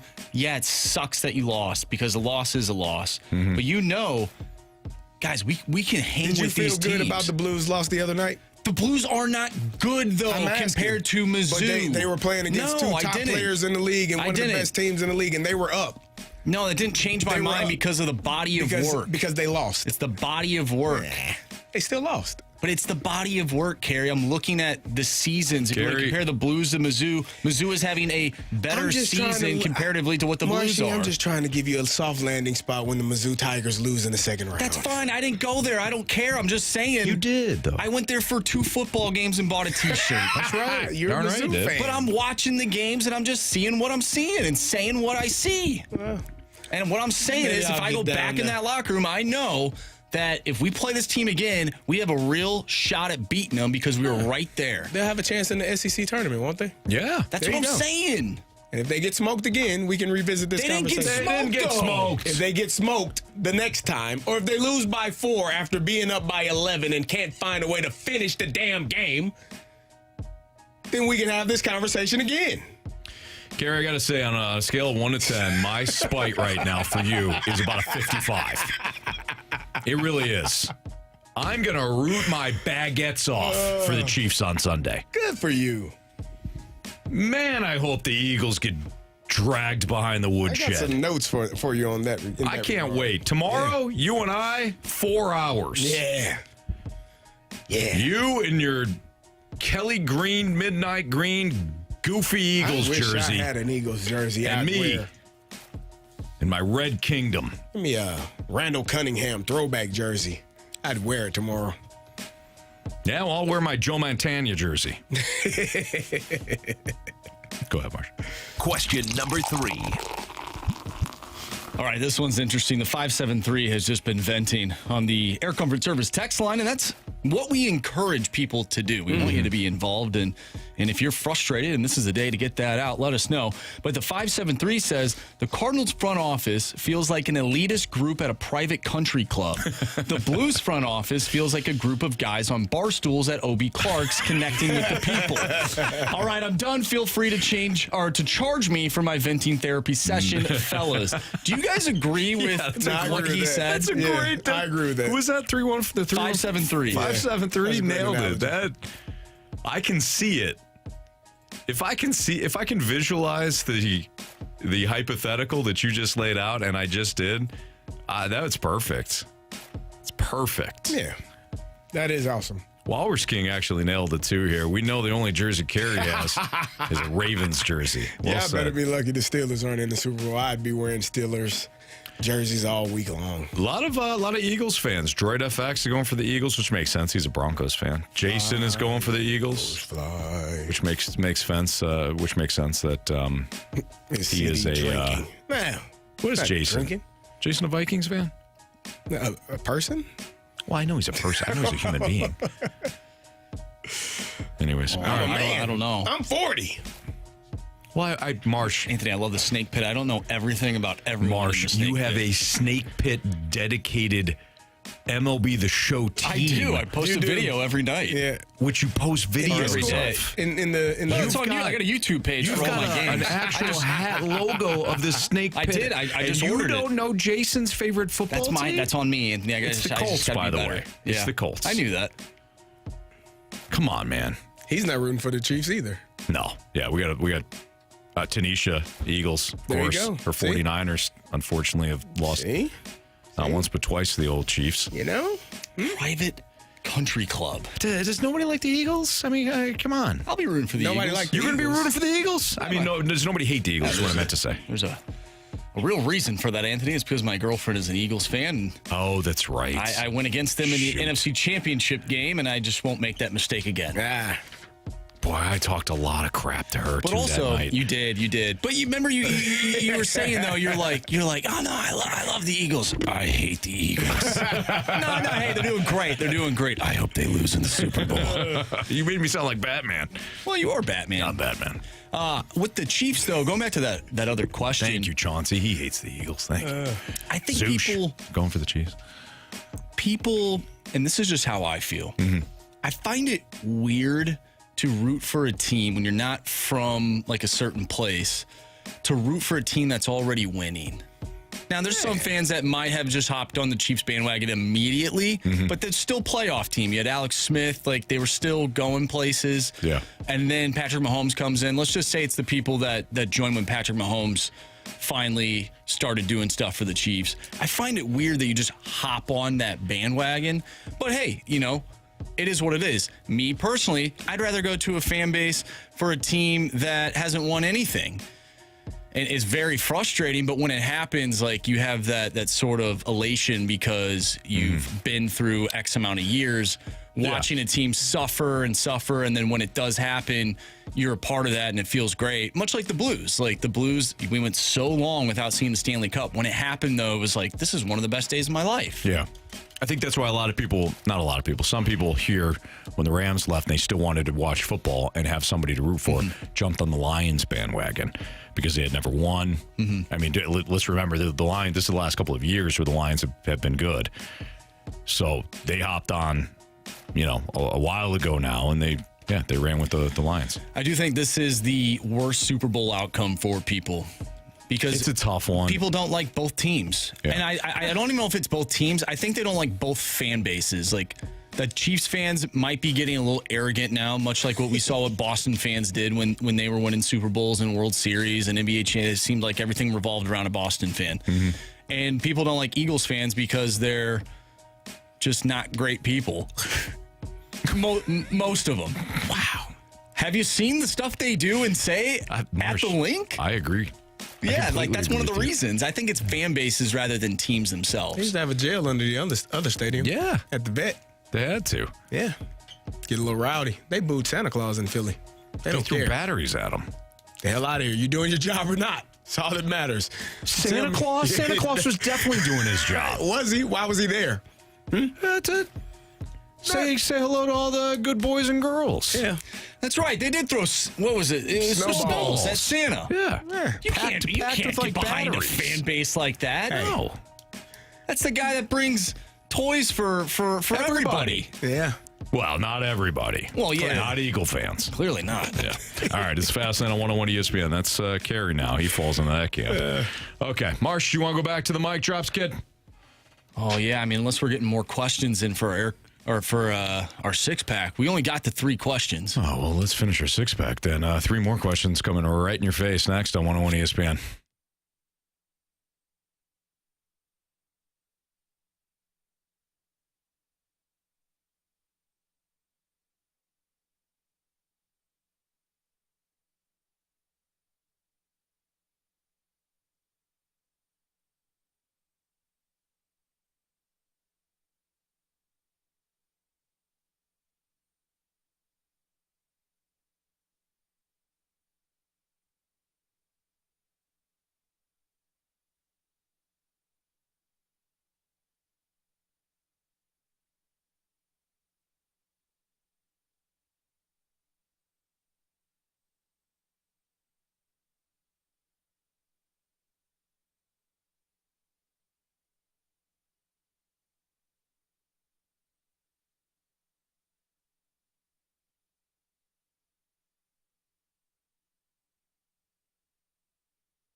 question. It's time for the Fast Lane to answer your sports questions. I want to ask you a bunch of questions. I want to have them answered immediately. Asking me all these weird questions. Answer the question. Answer the question. Answer me! The Sports Six-Pack is now. All right, time to wrap up our Sports Six-Pack. Maybe. You never know. We might get one question and be done with it. Kerry Davis, Anthony Stalter, Andrew Marsh with your questions. Question number 4. From the 636, what Super Bowl commercial from years past will you all never forget? On the other side of the coin, what was the worst Super Bowl commercial that you remember? I said this the other day. The best one for me, and I think it was a commercial, the NFL 100 commercial with all the former, the current players at the time, and the former greats, the Hall of Famers in the ballroom at the dinner at the gala, fighting over a football and just mayhem that ensued. To me, that was cool. Maybe because I'm just a football junkie. That was like the best football commercial I've ever seen. Like to have all those people in one commercial and doing, you had Deion high stepping, and then you had Brian Urlacher I do remember smashing them. It was to me, that was the best one. Do you remember one that really stood out in a horrible way? No, I probably wiped it from my memory. Didn't need to see it. Yeah, I don't know if Marsh, I feel like you would be better than we would at this. Man, I'm trying to think right now about one that I absolutely hated I just can't. I don't know. I mean, maybe you could lump in a lot of the recent Super Bowl commercials. I feel like they've been pretty dumb as of late. A few sprinkled in where you're like, oh, that's kind of funny. I have seen, and we talked about this the other week, about some of the Super Bowl commercials being aired already, whether it's on X or YouTube or, whatever. I have seen a few from this year so far. I wish I hadn't seen them because they are pretty funny. So I'm excited to kind of see them happen in the game because I want to see them again. So other than that, though, I can't really think of any bad ones. I think always like back in the day, the E-Trade babies, the GoDaddy commercials. I thought, some of the adult beverages commercial, just different brands. I thought those were pretty funny. But yeah, I can't think of a bad one though. Usually when you see a bad one, you really don't want to remember it. Yeah, this is tough, man.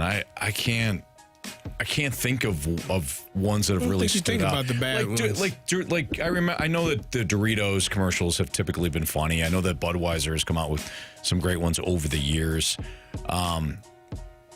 But I can't think of any off the top of my head. Was Terry Tate? I brought this up the other day. Was Terry Tate a commercial? Super Bowl commercial? So. I think that was. I'll remember that. I've always remembered that one.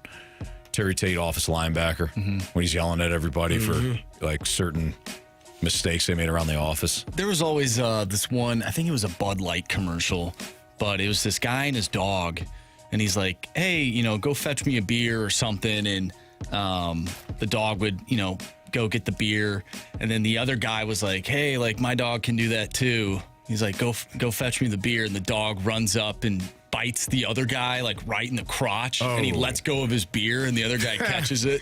That's not terrible, actually. It was pretty funny. I don't like that at all, honestly. No? Nah. Not a fan? No. Sounds like you've had prior experience with something like that happening to you. Just, I don't want to see it done. I'm watching this now. Snickers had Betty White in a commercial. They're all playing backyard football, and somebody crushes Betty White. I do remember that one. And then I think it was a Snickers. You're not the same when you're hungry. Okay, I don't think we answered that question. Nope. Kerry did the best of us. Marsh, you did solid. I was terrible. It's all right, Anthony. Maybe you'll make up with this next one. Okay.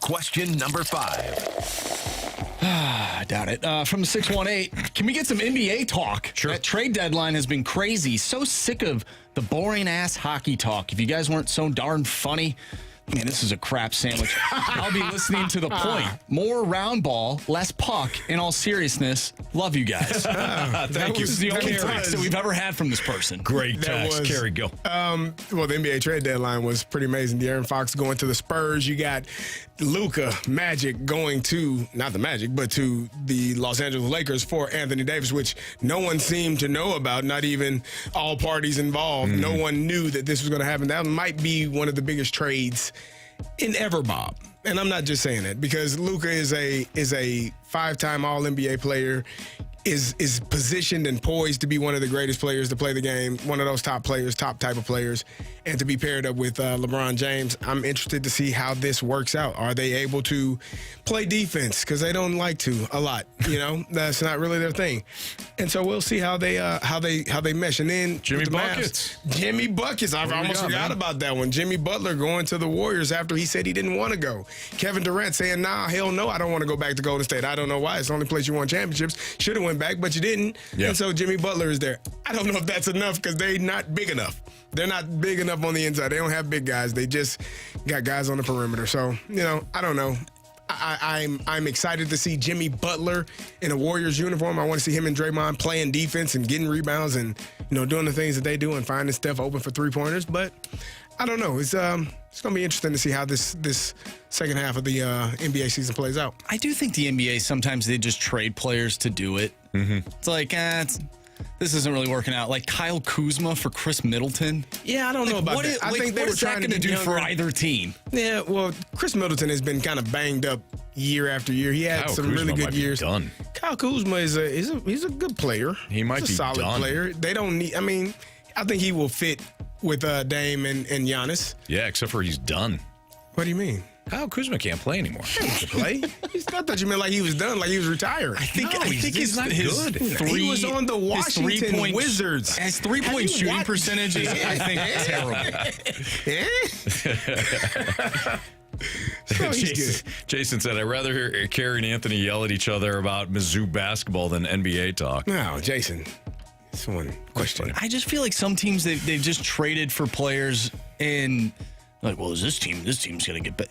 You're in 10th place. Or you're in 8th place. You might not even win the one game you need to win in the playoff. How are you going to get better? I don't know. That's what I'm saying. Like, I think they just trade to trade players. Sure. Because we're the NBA. We need the trade deadline to be something better than what our actual product is. And Anthony, I don't know if you know this. Yes, Carey. OKC Thunder, Oklahoma City Thunder, they're going to get Chet Holmgren back. It's kind of like making a trade, you know? They're the number one team in the West. He's coming back. I don't think that Mike Holmgren is going to help them. I mean, he's older. He was a coach in the NFL, not the NBA. Chet. So, he's a good player. Yeah. You got to know these things, Anthony. You guys are really that sports? short-minded? It has to be the same two sports that pair. Are we done? All right. I think we should be done with the NBA talk. Okay. What? But let's finish up the Sports Six-Pack. We promised these people. Oh, did we? Yeah. Okay. Go, Marsh, go. Question number 6. Anthony. Yes. Who do you think is going to win the Super Bowl this Sunday? KC Chiefs. It's obvious. All right, it's the Fast Lane on 101 at ESPN. We'll tell you more tomorrow over the 4 hours. It's our Super Bowl preview show. Jamie just doesn't know. But it's going to be. You'll find out tomorrow. You'll find out tomorrow. All right, Aaron, Nicholas, Swan.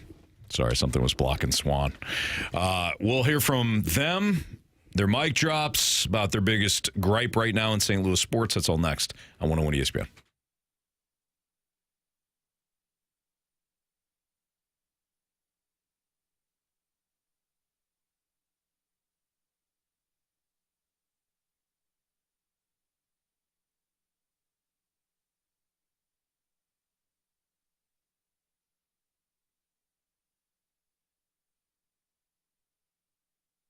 Hey, fellas, it's Carey, and by now you probably know about Blue Chew. You've heard me talk about it, but did you know they were an online service that delivers the same active ingredients as Viagra and Cialis in a chewable form and at a fraction of the cost? So what are you waiting for? You need to try it. Blue Chew's tablets are a performance enhancement for the bedroom and can help men gain extra confidence when it's time to perform. The best part about it, are you ready for this? They have a great offer. How about free? Go to BlueChew.com, consult with a licensed medical provider, get your first month free, and you'll be ready to chew it and do it. Your partner wants you to do whatever it takes to make your sex life better. That's right. It's the secret weapon for the bedroom. Or, Anthony, wherever you decide to get it on. Anthony likes that part. When you turn oh no into oh yes with Blue Chew. Again, go to BlueChew.com. Blue Chew's licensed medical providers will work with you to find the right ingredient, the strength for your prescription, and they will get it to you shipped direct to you, and it's cheaper than the pharmacy, so get it taken care of today. Again, that's BlueChew.com. Chew it and do it.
ESPN Sports Center. I'm Andrew Marsh. It's time for a Sports Center update brought to you by Saliga Heating and Cooling. Your St. Louis Blues take on the Florida Panthers tonight, and you can listen to that one right here on 101 ESPN. Pregame starts at 6. Puck drop is at 7. If you missed anything from today's show, including our interview with Chris Kerber, voice of the Blues right here on the Blues Radio Network, make sure you go to 101ESPN.com or check out the free Dobbs Tire and Auto Center's 101 ESPN mobile app. Just head to the podcast page, and you'll find all of our interviews and full shows there. And it's all brought to you by the Schaefer Door Company. We asked for your mic drops earlier today. What is the biggest gripe with St. Louis sports right now in your eyes? And you guys delivered today. We have one more segment with your mic drops, and we'll play those next right here in the Fast Lane. I'm Andrew Marsh, and the Sports Center update is brought to you by Saliga Heating and Cooling, an independent American Standard heating and air conditioning dealer.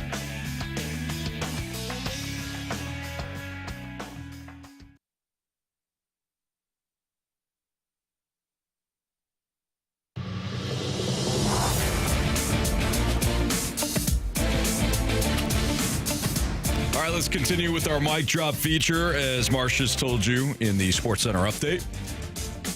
What is your biggest gripe with St. Louis sports right now? And you guys have been leaving some great ones via the Dobbs Tire and Auto Center's 101 ESPN mobile app, Scott Lee Heating Company mic drop feature. Let's hear from Aaron next. Guys, my biggest gripe with St. Louis sports right now is the amount of ammunition that they've taken from me to use against the people here in my office in Kansas City. I mean, I am surrounded by Arizona Diamondback, Kansas City Chiefs fans, and Kansas City Royals fans. I mean, with the Royals, I used to be able to say, "Whoa, well, when was the last time that your team won a World Series?" Well, since 2015, I haven't been able to say nothing about that. The only thing I got over them now is the amount of championships that we've got. But, hell, most of ours happened, pre-1945? So, I mean, those don't really count that much. But, and people here don't understand the Blues. I can tell them all day long. It's like, yeah, we won the Cup back in 2019, but what have we done lately? Oh, well, we've kind of sucked. So, I mean, all the ammunition that I used to have is gone, especially since the Rams are gone and they voted to get them out. Come on, man. Yeah, that's tough, man. That was the realest answer that I think he personalized I've heard. He personalized it because I feel like there's a lot of people out there that have friends or coworkers that are fans of other teams, and they always, hang that above you. Like, oh, my team's doing this. Right. My team, when was the last time you won? How many championships do you have? 0. Like, man. That was kind of how I felt with all my friends that were Cub fans. Yeah. One of the best things in life was the Cubs hadn't won a World Series in their lifetime, in our lifetime. You throw that away, you guys stink. Right. Then they win one, you're like, God. The one thing you don't want is for the Cubs to win a World Series because all your friends from Chicago, it leaves them hopeless and helpless. Then they win, and then they get hope. I was about to buy a Rajay Davis jersey. Yeah. I was about to buy that jersey. Man. One of the more unlikely home runs I feel like you'll ever see in a World Series. Literally the coolest thing. I can remember jumping off my couch when he took Aroldis Chapman deep. It was nice. Man. I did. I ran around the room. Did you? I did. You ran around the room? I was like, because I really wanted the Cubs. I didn't want them to win. I was about to say, you know what was propelling you in that moment, right? Spite. Oh yeah. Hate. Yep. Hatred. Hatred and spite mixed in together. That's an elixir to get you going. They get you like a shot. I feel that's better. Okay, correct me if I'm wrong on this, okay? And we got more mic drops we'll get from Nicholas here. A good mixture of spite,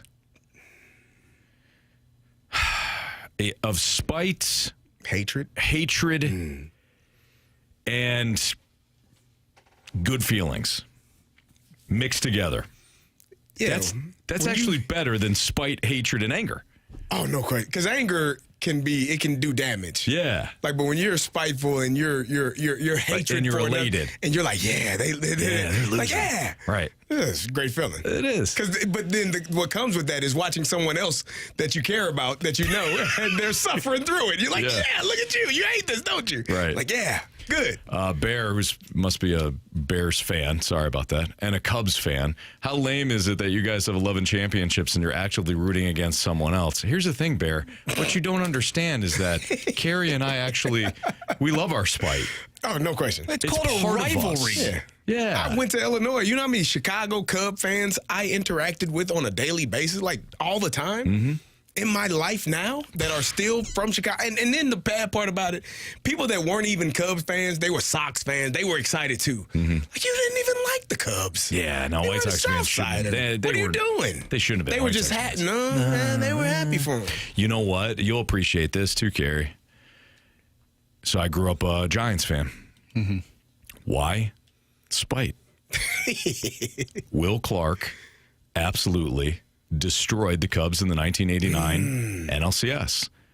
I mean, he took Bears Cubs behind the woodshed and just over and over and over again. There was nothing left of the body. He did in style too. Just a great swing. Man. Great swing. One of the Marsh, I've often said this. You know that. One of the greatest left-handed swings of all time. Absolutely. You love your lefties. I do. You love your I lefties. really do. Ken Griffey Jr., please.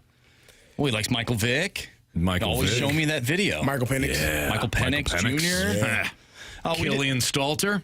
There you That's go. big. That's huge, actually. That's big for you. Yeah, thank you. We got a text from 314. My biggest gripe is with the whiny bees on social media. Babies? No, not babies.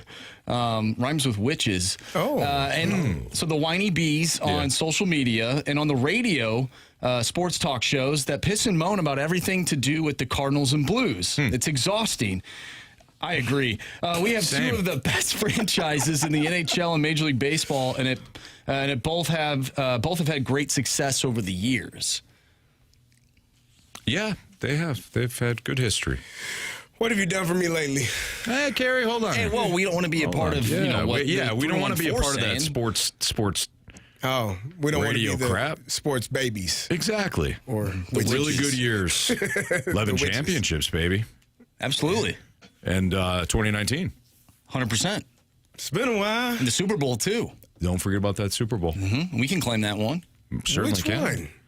The 99 one? Yeah. Well, 2000. I was in high school. That's right. Darn right. Good times. Graduated. Yeah. Good times. Great oldies. I remember that. My first Super Bowl, I remember. You were 3. Yeah, one of the highlights of his 3 years. I can tell you exactly where I was when they won. Yeah. I was at my cousin's house watching on the TV. No doubt, man. Probably walking around in diapers. Right. I don't know. Do babies at 3 years old still wear diapers? Boys do.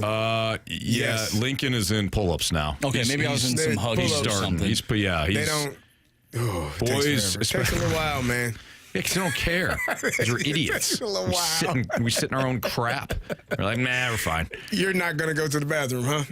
Nope. I don't want to. Girls are like, oh, I don't like this. I don't like this at all. I would like to be more sophisticated. That's girls when they're learning to potty train. Boys, I'll sit in my own urine. No problem, guys. Toilet? Never heard of it. Trash can? Maybe. Zoosh raises a good Possibly. question. He didn't hear it. Oh, I didn't hear it. What did you say? Oh, the trash can? Did you say the trash can? Yeah. I was pissed that day.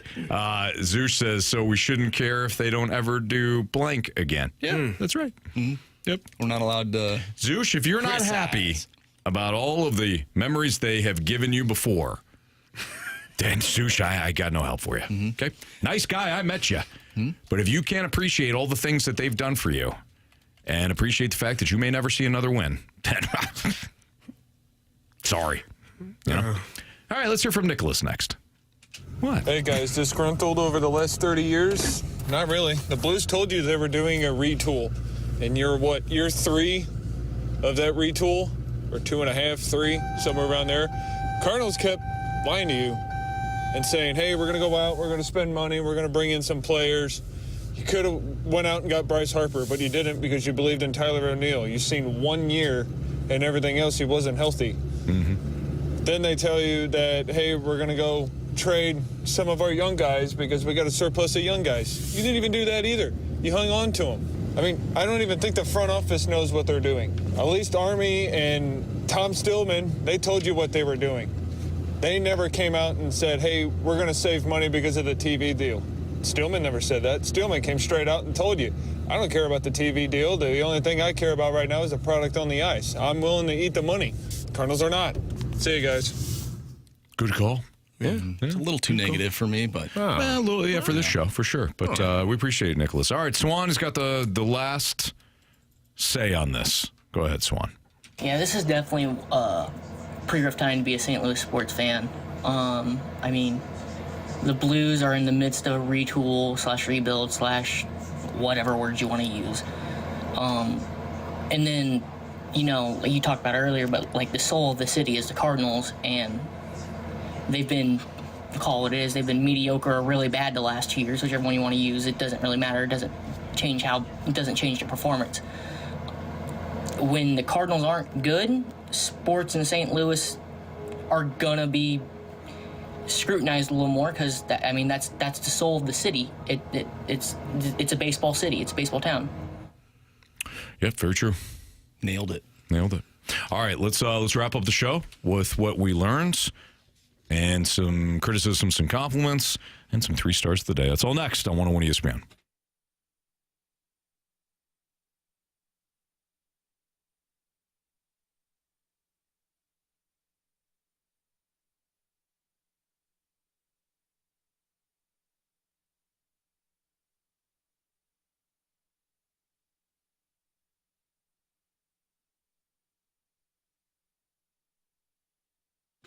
Hey, it's Kerry Davis, and you don't want to miss your chance from Window Nation to save 60% off of all window styles and pay nothing for 2 full years. That sale will end February 28th, so you need to get to it as soon as possible. You can get a free in-home, no-obligation quote from Window Nation. All you need to do is dial 866-90-NATION or go online at windownation.com. They can install that window in 1 day or less, and Window Nation windows come with a lifetime warranty. Heating costs are going to get out of control. The experts say it's going to get even worse in the spring, and if you want a long-term solution to save money, you need to replace your cold, drafty windows with energy-efficient windows from Window Nation. Again, that's 60% off of all window styles, no interest, no payments for 2 full years. All you need to do is dial 866-90-NATION or go online at windownation.com. Hurry up. The sale will end on February 28th. Again, that's Window Nation, 866-90-NATION, 60% off of all windows and all styles, 866-90-NATION or windownation.com.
missed anything from today's show, you can always download the Dobbs Tire and Auto Center's 101 ESPN mobile app so that you can get the podcast. And that, of course, is always brought to you by the Schaefer Door Company. All right. Kerry, what you learned today? I learned today? Do you? I learned that you two are okay with losing. Okay. What? You're okay with losing? Oh, we only lost by 4. You Mizzou Tiger fans, you? Where'd you go? Mizzou? Huh? Both of yous? No. Yeah, you did. Well, I did once, yes. Yeah, you went to a game and he went to 2 games. Yeah. You're officially Mizzou Tigers. You know what? I've been lying to you guys. I've actually been to 3 Mizzou football games in my lifetime. Why did you lie to us? Well, because the one time I went, I did not go as a Mizzou fan. It was when I was a younger lad, and I was a Texas Longhorns fan, and I went with my mom, and we watched Texas take on Mizzou. I got some Mizzou news. I told you all earlier I paid my last amount of money for Mizzou ever for my daughter tuition. Congratulations to not only her, Now we have the flip. but you. So that's it. She sent the money, and now you're bagging on Mizzou. Wait, that was already happening. Yeah, that was happening every day. Does your daughter know how much you ate Oh, Mizzou? hell yes. Okay. She bought me a Mizzou Tiger shirt. I said, what the hell you want me to do with that? You didn't wear it for said her? Mizzou Dad. Oh, what the hell do you think I'm going to do with that? You didn't wear it once? I wore it one time. I will wear it one more time when she graduates. Okay, all right. When she enrolled and when she graduates. Okay. That's the only time. All right. Still there. I learned that Kerry hates Mizzou. Yeah. All right, you didn't learn that today? No, I didn't. No. So, You didn't learn that it just you reinforced the idea. Yeah. I learned that Jamie is just going to pick and choose us each and every day as the negative one. Yeah, I think I'm tomorrow. Yeah. All right. Marsh, go ahead. All right, our 3 stars of the day. Our 3rd star of the day goes out to Rutgers basketball. Yeah. Rutgers basketball. There you go. Big win last night. Yes. That's right. Rutgers basketball, 3rd star. 2nd star of the day goes to turning in your brother's paper. Yeah, Jamie, nice job, kid. Yep. Yes. And our 1st star of the day goes out to the listeners who left us some great mic drops. Absolutely. Nice job. Well done. We appreciate you. Absolutely. Some people didn't like what we did today. They thought we were being too negatives, but some people loved it. To those people, we of course, as always, say we're sorry that you feel that way. There you go. Yeah. Why do we say that? It's not an official apology. It's not. Rutgers, the 3rd star. Marshy. You got to appreciate it, though. I'm proud of you. Yes. Actually. You might be coming to the dark You side. see that spite. Yep. Hey, tomorrow we'll have, we will talk about the Blues and Panthers, certainly, but we're going to have a jam-packed Super Bowl show for you since it's the Friday before the big game. For Andrew Marsh and Jamie Rivers and Kerry Davis, I'm Anthony Stalter. Blues pregame now. See you.